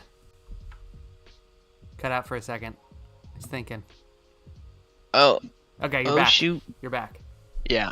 Gotcha. I think somebody just like logged on to the office Wi-Fi. That's fine. Of course. But yeah, no, Blender is finally adding like proprietary inbuilt stuff or built-in stuff. Sorry. That like actually helps motion capture cleanup and animation cleanup in general. Because previously it was just like Alto, here's a one-stop shop to smooth out your keyframes. Right. And that was something that like on our last episode that we did, our office hours. Yeah. When we had our competition, that to me kind of messed me up because it took out too much of the detail. Because that was when you had the V2 suit and I only had the V1 suit back then, so I didn't have time to like learn the V2's methods quite yet. But the next time we do another 1v1, I will be prepared. Nice. Yeah, we should. That was super fun. As I look at those occasionally, they were both really good. They were fun. Yeah. I liked them. Yeah. Okay, so we got two-handed staff here. So how the hell did you do this and make it look so good? I first start. The rig currently is an IK or FK. Sorry. Okay. So this is an interesting thing. When you have, a two-handed object, if you have one be your primary guiding hand, so if you're right-handed, you pick things up with the right hand. Right. So that would be your primary hand. The hand holding the handle of the gun is what you're parenting. That's your primary. The other hand too. You can, right? That's how it's going to work. Right. Exactly. So for this one, since it's a glaive and it's heavier at the front end, and that's where most of the balance is, I went ahead and made our left hand the lock. So I don't know if you can catch that. Yeah, I did. But I did just a second ago. The parent snap. My right hand swaps from an FK to an IK. Oh wow! I mean, it's really impossible. I caught it a second ago, but now it's gone. The pop. Oh, there was like a FK. Yeah, it swaps over, and now it's an IK rig. Wait, so how does that work? How do you see? Is that a keyframeable thing in Auto Rig Pro? I mean, that's amazing. It is. Okay. So now that I have this parented, now whenever I move, see, now that right hand is locked in. Oh, it's so great. Okay. So you essentially, you do it in an FK rig because that's the default, and then you could do it all IK though, right? I mean. Yes, but there's a reason that you don't. Why? Okay, so what's that? Yeah. So if you're doing it all IK, if you move your hand and it goes slightly out of the position of your body, you're going to get IK snapping, which immediately detracts from the realism. Yeah. But if you do it FK... Oh, sorry. Cutting out. Oh, I am again? No, there you go. Okay, so, but if you do it FK, you don't have that weird... Oh, yeah. Yeah, IK snap or whatever. When it's FK, it's just completely rotational based. So that's one of the main things with like parenting it to weapons. Like if I pull up one of the videos I've done, it gets you have tricky. to really hide that with a lot of cleanup. Yeah. So I don't know if I'm allowed to show these back end project stuff, but it doesn't matter. We won't Where click is? it. People will have to watch the stream to get these. Yeah, it's all right. It's totally fine. Just trying to find that commission that I posted that was on your piece here. Here we go. Oh yeah, the watermarked one. Yeah, this is public. Yeah. So this one right here, this hand, our right hand is the one that's leading, and then on the left, it's just being dragged. Right. And then the character in the back, he's just FK because I didn't want to mess with cleaning up his IK hands. Right. Yeah, because it's just not. So yeah. Okay. Interesting. Yeah. So that's why you do FK as your default, and then you snap. And because it's Auto Rig Pro, it's one click to change between the FK and the IK, essentially. Mm-hmm. And you can keyframe that to smoothen it out. Okay. So on this, if I go in here, I have my IK switch here, and then I think it's Control H. Your IK switch that's a part of Auto Rig Pro.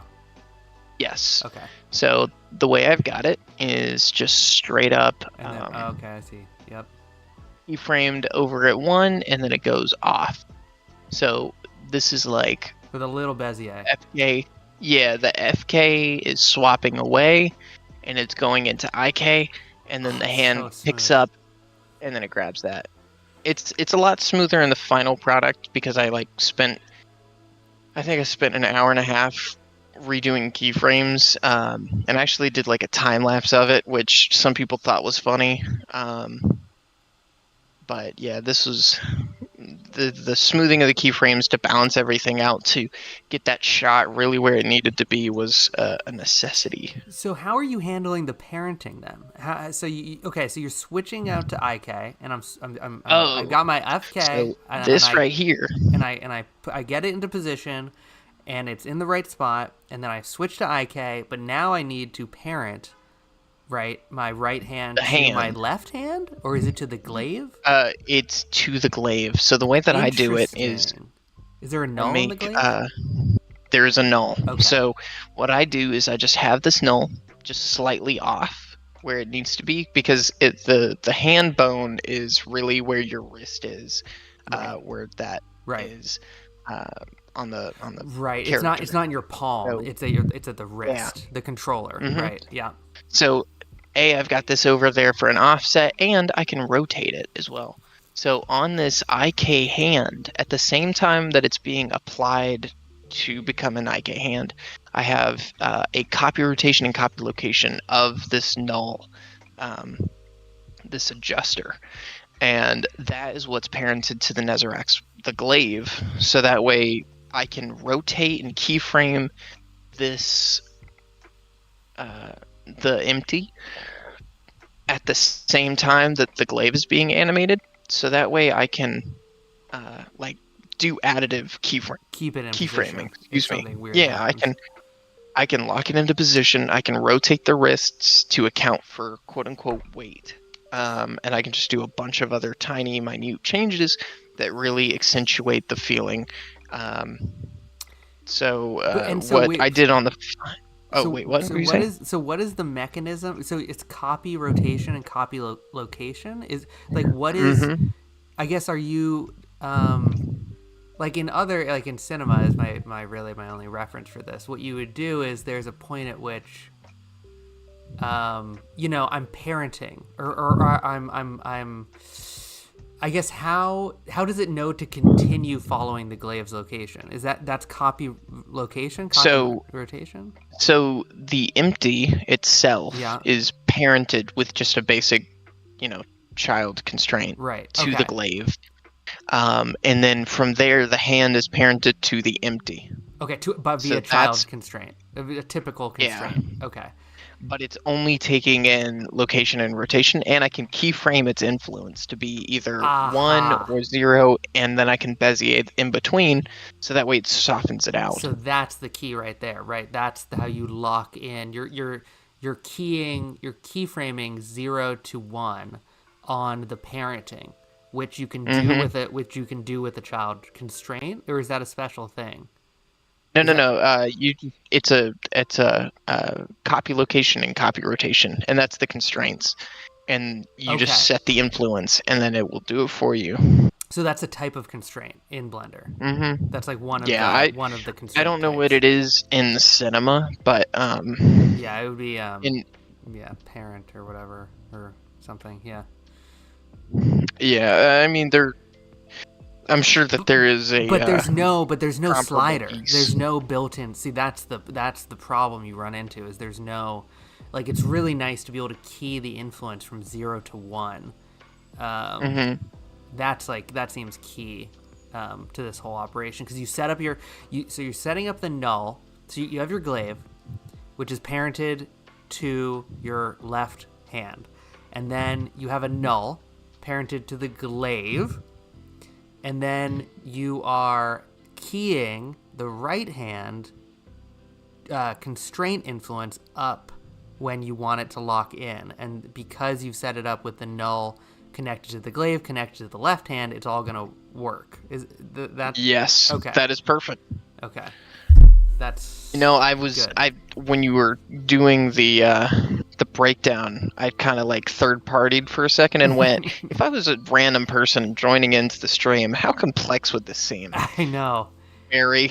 Yeah. That's my answer. Yeah, well, the way I said it also. I mean, it's not that complex, but it does require quite a bit of forethought in setting it up. I mean, but also the fact that you can key the influence, that really solves a lot of that problem because it already knows, like, yeah, I don't know, that's just nice. I'm excited to try and make or again, maybe I would really like, yeah, we'll figure something out with you so that maybe you can make a tutorial on this because it's really, no, I'll definitely it's really include key. that. And then also, I mean, there's points where you pick up the glaive and then, like in the next shot, the hand detaches and it wipes dust from the handle. And so, Oh right, yeah. I imagine you're keying down the constraint, and then you're just you're going back to the mocap data, which was dusting it off, but it was in the wrong spot. I'm sure it was intersecting like hell and all these problems. But Oh yeah, no. yeah, okay. For sure. So unkey the hand right here, And then you reanimate the FK layer.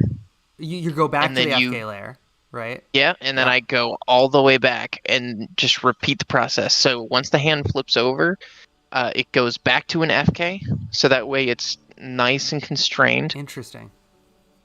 And then after it's back to an FK, then you do the cleanup, and then it goes back to the IK. Swap it right back to IK, do the same hand constraints, and then the animation continues like nothing happened, and nobody knows that you spent 2 hours on that stuff. Yeah.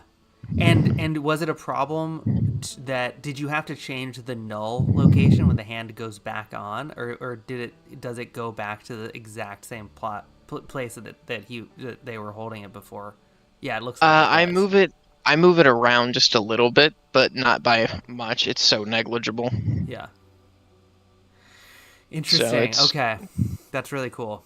I think I have a pretty good idea of how that's working.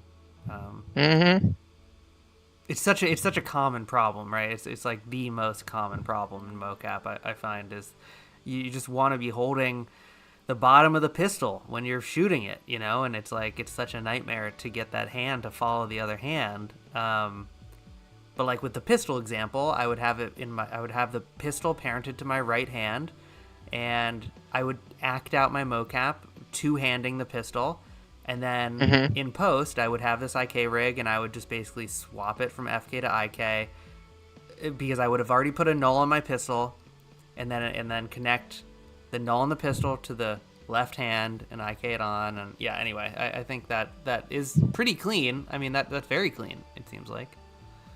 Yeah, I mean, it takes a lot of like fine tuning. Yeah. But once you get to it and it's at a point where you're like, okay, it's clean, then you break it at the wrist, go to the next shot.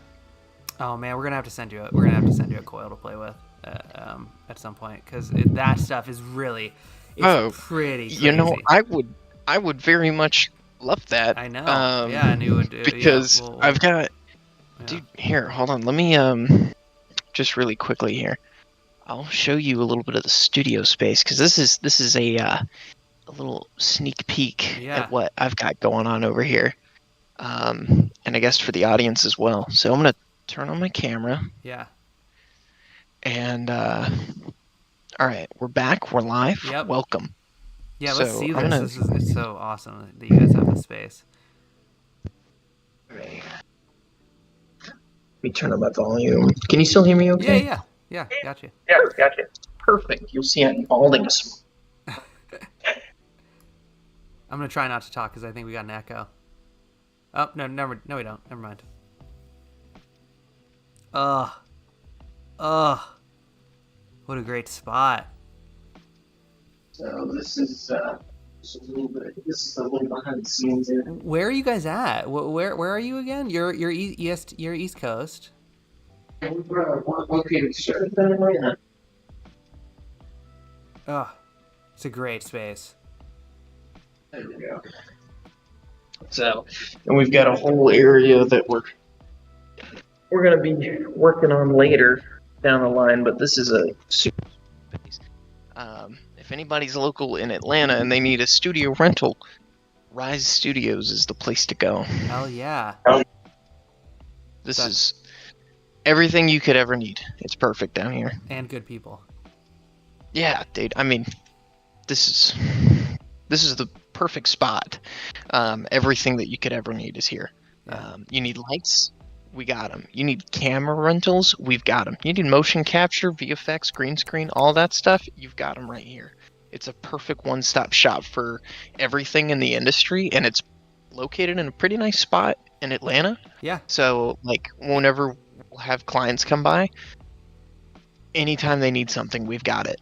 I mean, it's the LA of the East Coast. I mean, it's, in my opinion, a little bit better. Absolutely. Just a little bit. I think 1000%. Yeah. A lot more. Less bullshit. I mean, no, yeah, LA, but you know, it's less of a scene. I would hope. You know, LA is quite a scene, and which I'm not a huge. I mean, and Atlanta is like premier.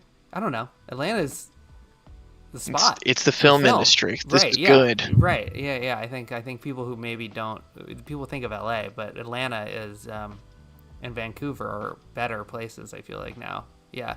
Mm-hmm. I mean, tax breaks too in Atlanta, right? In Georgia. Yeah. yeah. I mean, it's this place to go for a reason. Yeah, it's super sweet. Well, okay. Well, the only last thing that I was curious about seeing was just how you handled cloth, because you have a lot of cloth. Oh yeah, let's go. And, all right, so here's... it adds just such a cheap and easy way to make mocap data look like better, because you just aren't focused on the human. You know, it adds such natural motion to things, and it's so easy to do now. And I imagine it's just you're painting a bit of the cloth that you want to move and hitting soft body, and it just works. But I'm curious how maybe that's not true. Oh man, I wish it was. Okay. I really wish it was. Cinema is really great for this right now. They just had a big update. But I know it can't be that tough. Come on, it's like. Oh. Is it a real pain in the ass? Yeah. Really? So I'm surprised. we'll actually go over our medium shot locked. Oh, well. Project files, third, Act 3 files.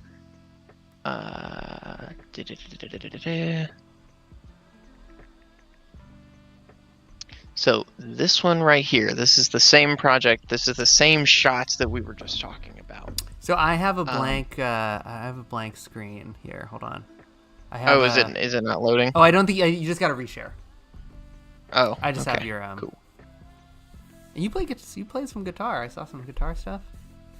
I do. Or piano I too. do. Yeah. Just a little bit here and there. Is it sharing now? Oh, I think that was my fault, actually. Okay, yeah, it is sharing now. You're good. Perfect. So this particular piece of cloth, Yeah. as you Yep. can see, my frames per second have dwindled into the singular digits, Well, and there's a that's good fine. reason for that. Yeah, that makes sense. Because this cloth, it looks simple right now, right? It's there's not a ton of geometry. You can see I've marked these edges as sharp down at the bottom. But it is not a single plane. It's not a Yeah. yeah. So it's double sided, which is complicated. You got some. Well, hold on. I'll show you why it isn't. Okay. These are modifier stack. Now Okay. this is the good part. An extrude Um, business is happening here. A thicken kind of yeah, vibe. Yeah. my so, so this one's on me. The reason why it looks a little like this now, like if I turn off viewport visibility, this is what it looks like by default. Mm. You can see on this side here that there's actually a few pieces of geometry that are technically thickness. That was on me. I made a mistake and I sent over the wrong thing to my texture artist, and it just kind of broke. Yeah, you got edges in there, as opposed to Yep, yeah. So it's gonna thicken that flat whole thing. thing. Yeah. So that was on me. That's a lesson learned. Don't send it that way. Yeah. But in order to fix that, I just added a solidify modifier, Ah. and then it patched it up for me. But we have one subdivision that is level 2 and 2. Oh wow. Uh, And you do and the reason for that is Sorry, I gotta stop like, interrupting. no, you're good. What were you gonna say? So, but you're doing the sim over the subdivision. You're not doing. Yes. Oh wow, interesting. So very So detailed. there's if you put the subdivision before, you're just adding more geometry Right. into the simulation. You're feeding it more possible detail. Right. Always. So by having it like that, then I've got my cloth simulation, and then another subdivision on top with another layer. But inside the cloth, that's when we kind of get a little tasteful with the way that we mess around with things. This cloth here took me an hour and a half to do. Yeah, it's complicated. Just for this shot. It looks really good though. It turned out worth it. So we've got quality steps set to 15, and again, I've shared all of these publicly, so people can download them. They can, take a look. They can copy exactly what I've got, and I've just got a few custom settings in here. Dynamic mesh. This little thing will, like, if it's a cloth simulation, and the person's legs are in the way, this will kind of help guide that just a little bit. Oh wow. Okay, so this is some Blender magic, dynamic mesh. And then, you've got self collisions and then object collisions, and this quality is set to 15. I think the cache on this bake was like almost a gigabyte of just the cloth. Wow. But you can see here isolated that, like, this thing is flowing. It's really good. And whenever it hits the ground, it doesn't sink in, it doesn't clip randomly, and then whenever the character will stand back up, it resumes its natural shape. So if I go back into here, you can see it's really good. I mean, it looks really great. It's going to follow it to a T, and then if I open up, like, Gyatso and showcase some of the shots that I had recorded out of it, it was one of those things of, like, I just spent too long on this, but it's so worth it. But it adds so much. It really does. Yeah, it's definitely it's one of those things that will kind of take the audience and upscale it for them, so that way they feel more involved with the project. And I don't know why I can't find... here we go. This. So that's what it looks like in final. And you can see, like, every time that she brushes up against it, it pops up. There's dynamic wrinkle maps by default. And then, whenever it touches the floor, her knees are touching the floor, and so is the cloth, but it's not clipping through. So it all flows naturally. Helping with that? No, that was just a lot of pain and suffering. Yeah, right. It's trial and error.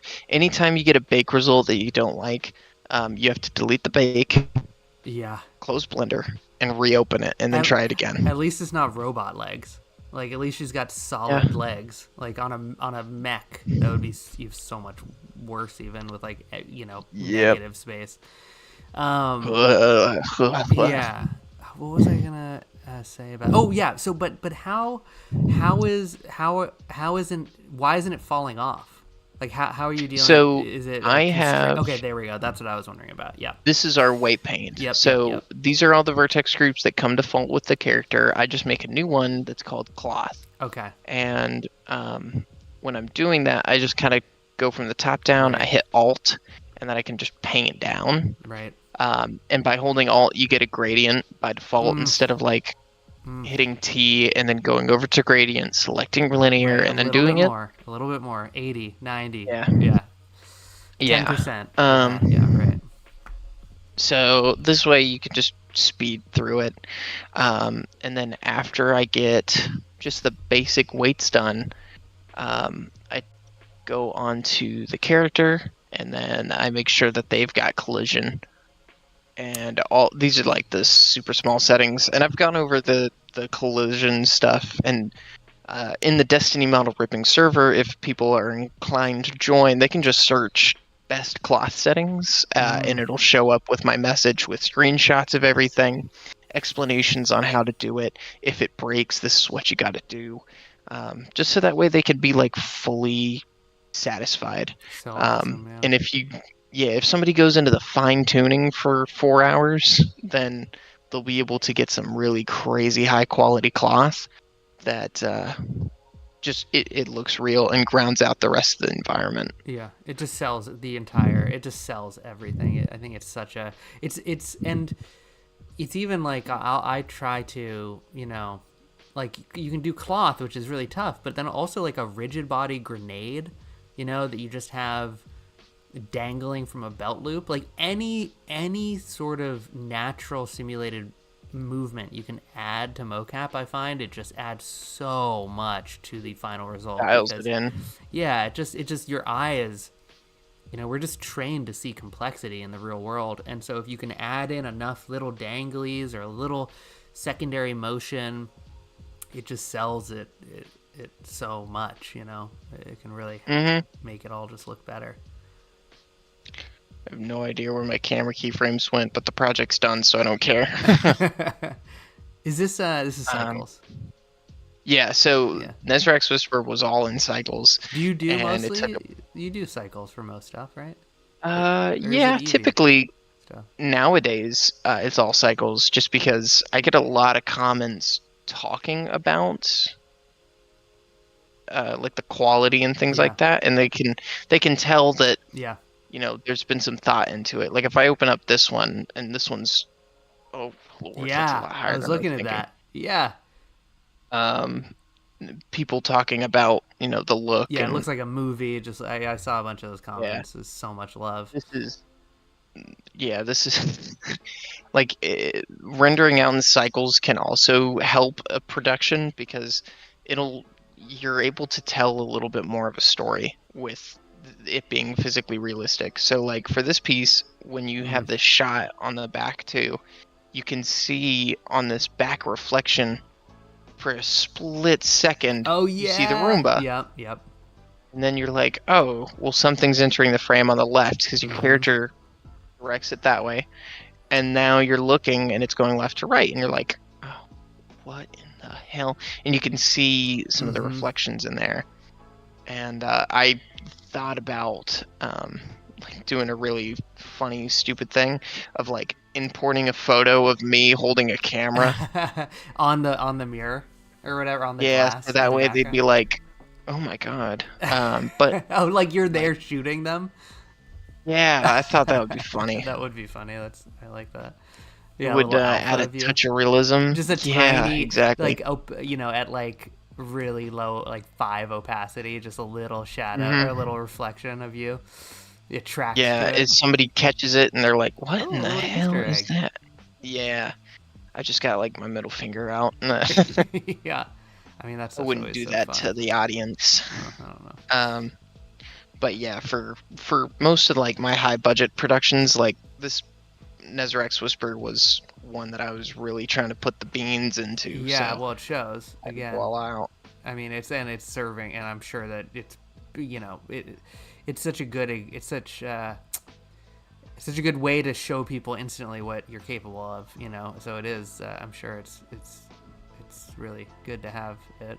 Um, oh It God. just the the problem is like you can have an hour-long project, and funny enough, like when I first got the mocap suit and I started to get proficient enough with it, I made a post saying, it took me longer to render than it did to animate, and that was Right. something that Rokoko had been like, oh well, that's neat, and they reposted it, right? But now it's kind of become the normal of like it now takes a week to animate, or Yeah. sorry, not animate, but a week to render, but a day or two to animate. Right. Yeah. Um, Which is always, again, it's that rendering process. You want that pretty picture. That instant gratification's gotta wait. You know, I'm always like, don't open up After Effects and see what it looks like. Like, it's still rendering. You gotta wait. You gotta wait till oh tomorrow morning. And then I crash the whole project because I can't help myself. yeah, no, I do that all the time. Yeah. Fortunately, like Blender has like a command line renderer, and I can Oh, render it in the background. that's Um, cool. God, Blender. and like, hold on, I'll show you. As you can see, I have a render rig situation. So I've got Sick. 3 other computers Oh, so great. with my laptop. So I don't know why it would let me connect to my own laptop, but um, all of them I can sync and render at the same Oh time. So it'll go a wow. little bit faster. You got a But little farm going. Huh. mm-hmm, I actually wanted to my ask about your spec, like what your home, what you work on and what you think is a minimum spec now to be effective. Like, what are so you rocking? 30s? Are you I've aiming? got, dude, there's one of them is kind of like a mishmash of random stuff that I Mm, still had lying around, but my main rig is a give it to me. 4090 Yes. Yeah. and a Threadripper. So that's this computer here. Then So I have great. my second computer, which has a 3090 and then an A 5000 or Yeah. 6000. Yeah. Which Whichever is a one has the 24 which is a gigs ton of or power 48 too. gigs. Yeah, and then and the other one has just a 2070 and then an i7 that's kind of like my low tier render thing. Yeah. So that one's just kind of like if I really need it, then I will. But and then I've Yeah. got my laptop, the thing that I'm on right now, which Razer sent out to me forever ago, and this has a 3080 built in. Yeah. So That's what I. That's what this I. thing is a That's what I worked on. beast. Something similar, and it's amazing we can get out of some of those laptops now. I mean, it's Oh really, my gosh. yeah, it's This incredible. is I take this thing everywhere with Yeah. me. Like, I had some meetings yesterday with like Coca-Cola, and they were Yeah. watching me real time work on this, Yeah. and they were like, one of the people was like, "What are you using?" Because I've never seen a laptop be able Yeah. to do this much work. I was like, "This right here is the 2022 Razer Blade 15-inch, whatever it was." Yeah. It's incredible, and but it's I I I it seems like there is a unfortunately, like, it just is a fact of it that as these tools get better, like, you'd think, oh, an old 2080 hopefully would be able to run this stuff, and it makes such a difference to up your hardware game if you can. It just God, especially with some of all the we're all doing ray tracing now, and it just, man, the fact that this is rendering cycles so quickly. um hmm yeah, it is a real nice thing when you have like good equipment. You'd hope that, like, things would be more optimized the further we go, but it doesn't seem like that. It's like it's always pushing the limit, which is good. I don't know where I'm Yeah. going with this, but yeah, No. I understand where you're going. yeah, Like, I remember when like when I only had or a 1060. That was the first graphics card that I had gotten. When I finally upgraded to a 2070, I was blistering through my old projects, but then all the new ones that I was doing was so much more Yeah, intense. right. And now I'm at a point where my 4090, the top of the line Yeah. graphics card right now, 24 is gigs. chugging. Yeah. And I'm like, well, how in the hell am I supposed to compete with like these big dudes I up know. at the top? Because they've got like 8K 28 renders. 4090s, they've Yeah. got 8K renders, they've got teams of people working, and it's just, Yeah. it, fortunately now I've got like a team of people that I can work alongside, but Do for the you most part, it's Yeah. just me. Yeah. Do you do any AI? Have been playing around with a lot of the AI upscaling. It's pretty good. Oh, I use it for DaVinci, the neural Yeah. upscaler, Oh, and they it's have in DaVinci. honestly, Okay. it's Do you do all your pretty editing? damn good. You use DaVinci for everything? You in I Premiere? do, Yeah. because like my color science, because I'm like Nah. red colorblind, I Oh, me really too. need to be able to see. Oh yeah, Yeah. yeah, Yeah. perfect. You should get Little some. little. Do you have any of those glasses, man? You should get some in Chroma. Oh no, I can't. The glasses don't work for me because my color blindness isn't like it's shifted over. It's I don't Uh, have that. I don't have the cones in my eyes. you don't get the Like Prototopia or whatever. yeah, they don't work. Yeah. So what I have to do in DaVinci is like have the Lumetri scopes pulled up, Yep. and I can tell if the scene is too warm or too cool, The red and is. Yeah. Right. yeah, Yeah. You just have I to look can at I the can levels. tone it off. Uh, But in Premiere, I couldn't really get that out of Yeah. the Lumetri color scopes. It wasn't that good. no, it's terrible. Yeah. But now that I've swapped over to DaVinci, it's just been such a treat. Yeah. Because everything seems to be working perfectly for me. How long did that transition take for you to get comfortable in there? I've been dreading it. I've been like, I need to do it, Oh, but dude. Well, I used to think I was like a diehard Premiere fan. Um, like I can still use it, but it's not my preferred thing. Yeah. I've been using Adobe software since I was 9. Yeah. It took me a week to swap over to Okay. DaVinci. Okay, that's not So very it's not bad. terrible. Yeah. You just need to give yourself a good enough incentive, like make an entire project start to finish using Yeah. it. Yeah, and you just have sexy denoising and AI upscaling and beautiful Yeah. color and God, even the tracking. The 2D Yeah, tracking of DaVinci is the so freaking compositor is good. pretty good. I bet. I actually quite like the compositor. Yeah, and it's just so easy to track things into scenes. I mean, it's some of the tracking. I remember when I used to use like Mocap for 2D tracking, and it's just like DaVinci. Like I do a face mask, and it tracks the mask perfectly on the. It's just so good at doing that sort of stuff. Anyway,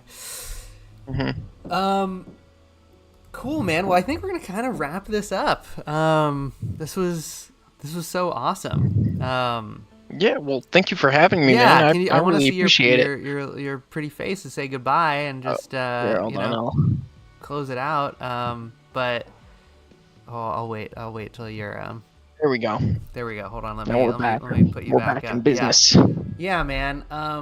This was so great, and it's so wonderful of you to hop on, and it's just I love it when you people who are at the top of the game can take the time and give some of the knowledge back, and we're gonna put all those links down below and make sure that all the tutorials are going to your page and everything. And yeah, I don't know, it's just fun to talk. It was great to see you. Thanks for doing it, man. Yeah.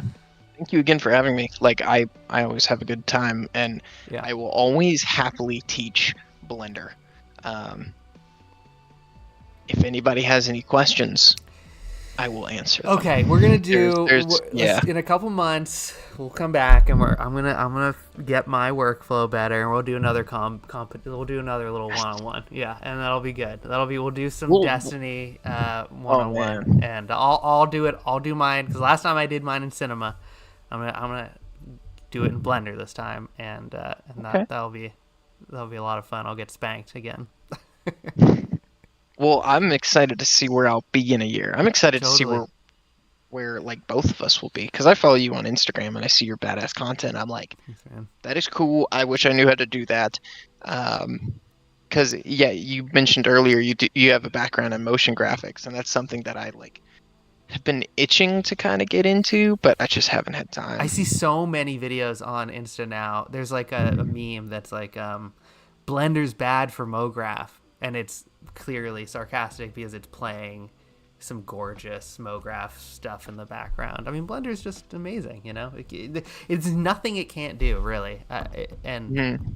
and it's fucking free. It just It yeah. is free, which is the best part. It's amazing. But We've tried to work with them on stuff, and Blender doesn't have a marketing department. They not. don't have. They're just like they're so serious about keeping it open source, keeping it free, and it's just really, it's amazing. It's really cool. Hmm. Yeah. No, I've also like I've got a few friends that are on the Blender development Mm-hmm. thing, and that's kind of where I'm like, hey, y'all should go ahead and add this Yeah. filter for me. Yeah. Um, But they probably will because they don't have to answer to a board that yeah, is like they don't. no, it's not worth our time. Like they're They like, can oh, just it makes say, sense. yeah, that makes total sense. We're gonna add that into the build, and then they're gonna work on it for a few days, and then it's gonna be updated. And I'm like, that was easy. Yeah, yeah, yeah. That's another good lesson in this industry is never be afraid to ask for help because people normally Hmm. will respond and they will normally help you. And it was just always blows my mind too that people are like, you work for whatever and you're answering an email from me. That's so cool. And that's not true of just me or you. It's really true of I think anyone in the community. People are Yeah. pretty. Yeah, it's a special little community we got. Okay. Well, we're gonna call it there, everyone. You know, this is one I'm gonna be rewatching. And Carson, thanks again, man. We'll see you in the next one. Okay, I'm gonna hit stop streaming, but I'll see you on Discord in a second.